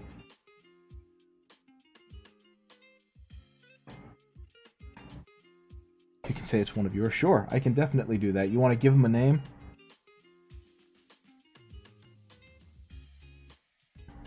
That way he can have like a real feel of vengeance. So at some point, if we ever get to play the 40Ks, the Warhams against each other, you will be playing for vengeance.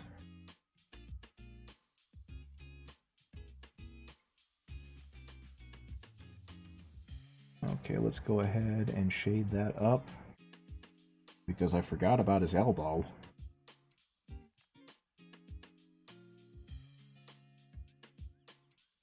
Okay, and again, a little higher with the pink.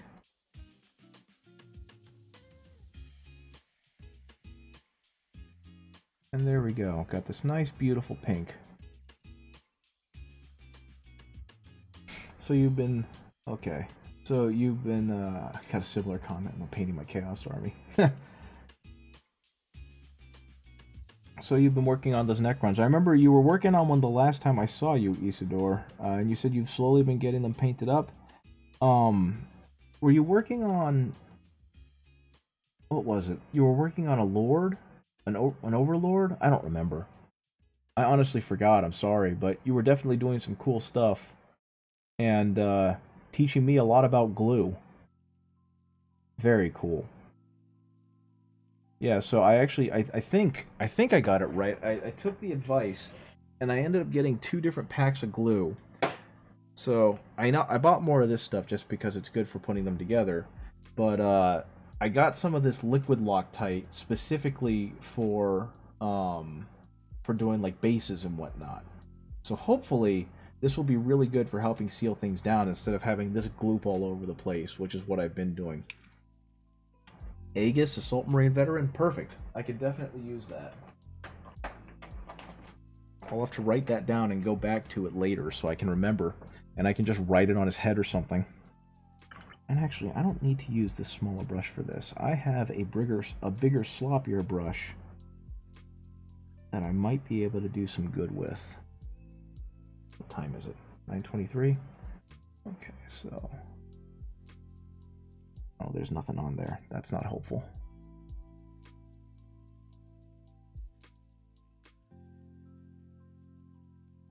Go ahead. Paint that up a little bit. Be careful with liquid glue. It's easy to glue your fingers. Yeah, I don't even need liquid glue for that. I do that with the gel glue all the time. I've gone through many pairs of latex gloves, or whatever they're called, nitrile gloves, over the past few days because I keep gluing them together with the project I was just working on. It's way easier to do it. Yeah, that's fair. I'm not discounting you. I'm definitely going to keep that in mind when I start using it. But I am very familiar with gluing my hands together. So many fingerprints lift because of Tamiya Super Thin. Yep. Tell me about it. I guess the good news with the Tamiya Super Thin, though, is you can kind of buff those out. So, I've gotten pretty lucky there. So yeah, Isidore, did you, have you seen, I finished it. I finished the big diorama I was working on. I don't know if you saw it, but he ended up being pretty darn impressive. So I will gladly show him off again in a second if you haven't seen him yet. I finished him in like the first half of the stream. Have you played Bloodborne? I forget. I forget if you are a Bloodborne person, because I know that game was really big for a lot of people. A little bit. There was a boss in one of the expansions called Ludwig, and he basically is this horrifying horse creature. And about halfway through the fight, he regains some of his memories and starts using this beautiful, like, pale green blade called the Moonlight Blade.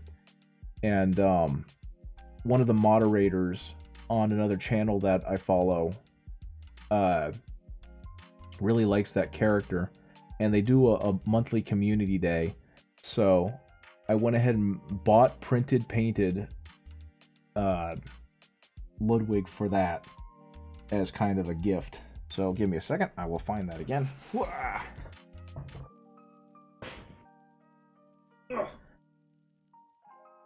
I thought I was done with him earlier, but I wasn't really happy with how flat he looked, so I ended up highlighting him and doing some more detail work with him earlier in the stream. So I'm going to pull back a little bit. I've got the camera angle changed so that, because he's big enough that he needs to be shown like this. But here's the lad. Here is Ludwig. Yeah, he's a big old boy. I love this model. I hate that he was an absolute bear to put together and print, but he was a really neat model to paint. And I'm actually really happy with how the object source lighting came out, because that was a lot of, like, yeah, it was a lot of airbrushing, which I'm not used to doing. Normally when I do OSL, it's just with dry brushing.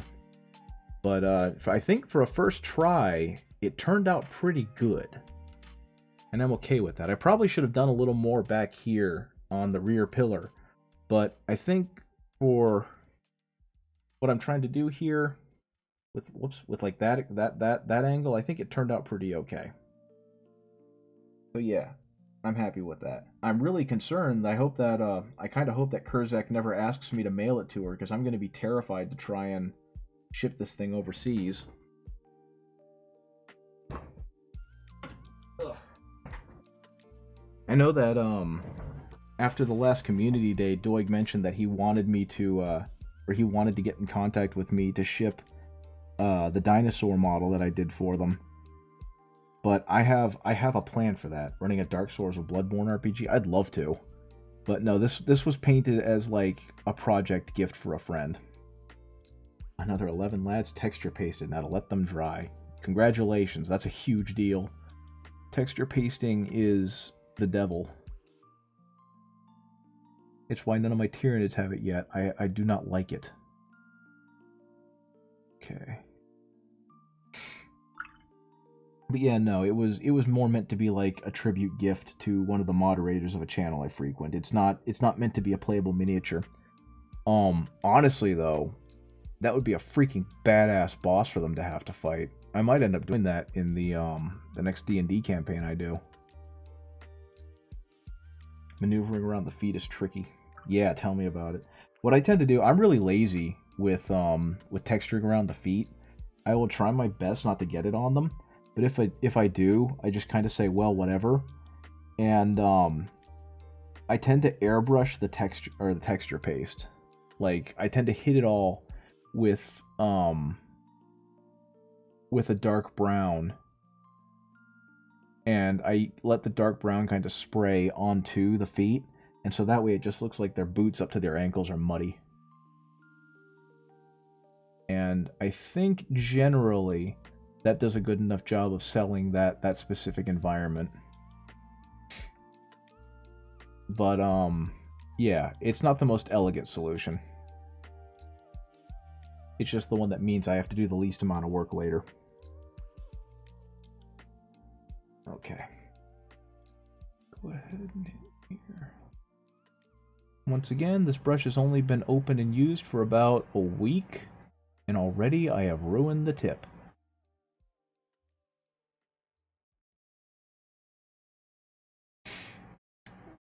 Let's go ahead and... There we go. There we go. Maybe a little bit brighter. Will you be streaming Thursday or Friday? I don't know. Probably not, unfortunately. When I do try and I have been trying to stream around 4:30 to 6ish, but the energy level just hasn't been there, and like the spoons to get on streaming. I'm still in the process of trying to find a job, and hopefully by then I'll have some degree of employ or some degree of like interviewing for employ. Um, but I definitely would like to be more consistent with my streaming because that's been a pet peeve of mine. Is just I'm having these huge gaps in when I'm actually online to stream. So the best I can give you is a maybe. But like me streaming this late at night is primarily because my wife is running a D&D campaign with her friends that she's been doing for almost over 2 years now. And when she does that, I tend to go down here into my little den and work on some mini painting. And I figured tonight, you know what? Let's go ahead and stream. There's no reason not to.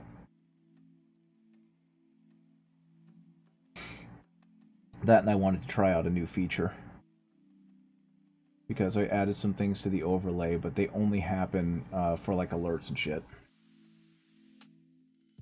There is one that I'm not sure how it will work or how it will sound, but it's like the most obnoxious thing I could possibly create. I got inspired by finding someone else doing it online and was like, I've got to add that to my repertoire. But I haven't had a reason really to use it, and I'm probably not going to. So I might test it out before I log off in like 15 minutes or so. Um, but I don't know how loud it's going to be or if it's going to work. I'm just excited that I was able to get it working because I've never used StreamerBot before, and I finally downloaded it specifically to add this command. So, we shall see, I suppose. I've got to get better at keeping him in focus. Okay. Go ahead and get this collar painted up.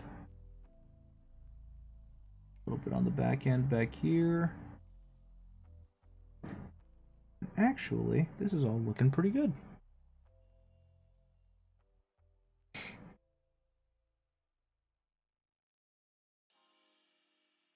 I don't know if any of you guys have seen Eric Andre's show, but I found a way to do the "we'll be back" thing, and I don't have it working perfectly, but I definitely added a graphic that is wildly inappropriate and stupid, and I'm glad that I found it. So I'm going to give it a test before I go, and hopefully it will work. Okay, right now I'm kind of gilding the lily. That no one's going to see some of this stuff, but you know, I want it to look good. This guy is a character model. He deserves to look cool. He deserves to have all the details.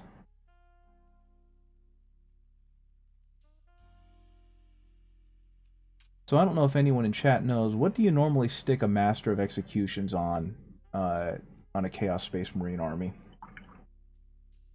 Because I'm eventually going to proxy him as something else whenever the Emperor's Children army becomes a thing. But until then, I'm just going to have to play them as Chaos Marines.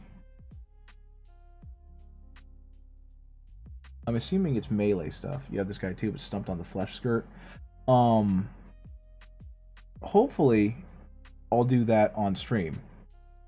Because you're right, the flesh skirt is its own problem. I think what I'm going to do with it is I usually with flesh start off with like a dark purple and then work my way up to a lighter skin tone.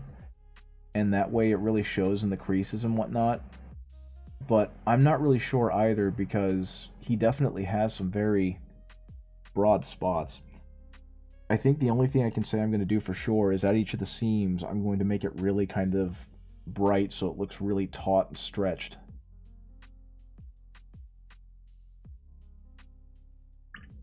Okay.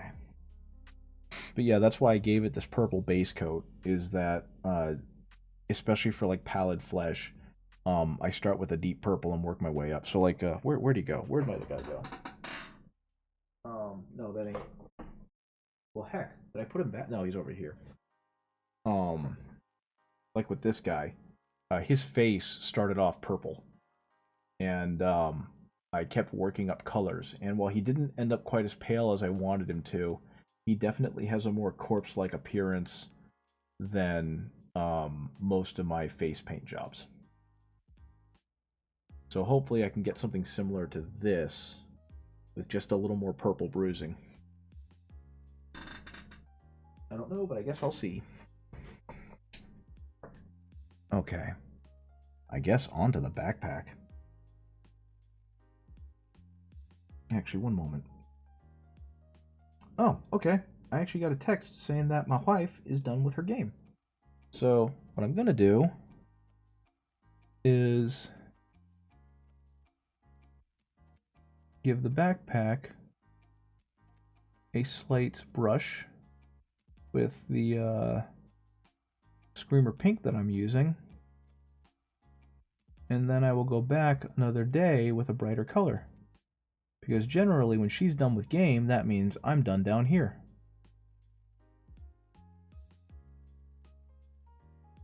Just a light color. Nothing too obtrusive. Because this is also going to get brightened up to that horrific pink that I've been doing.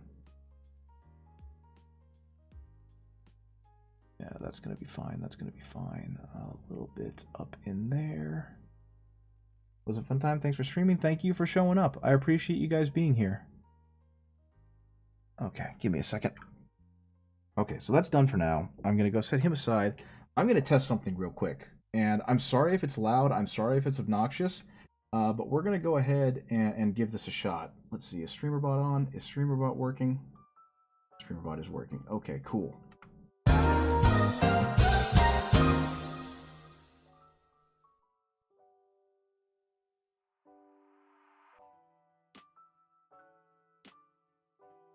Did it work? Hopefully it worked.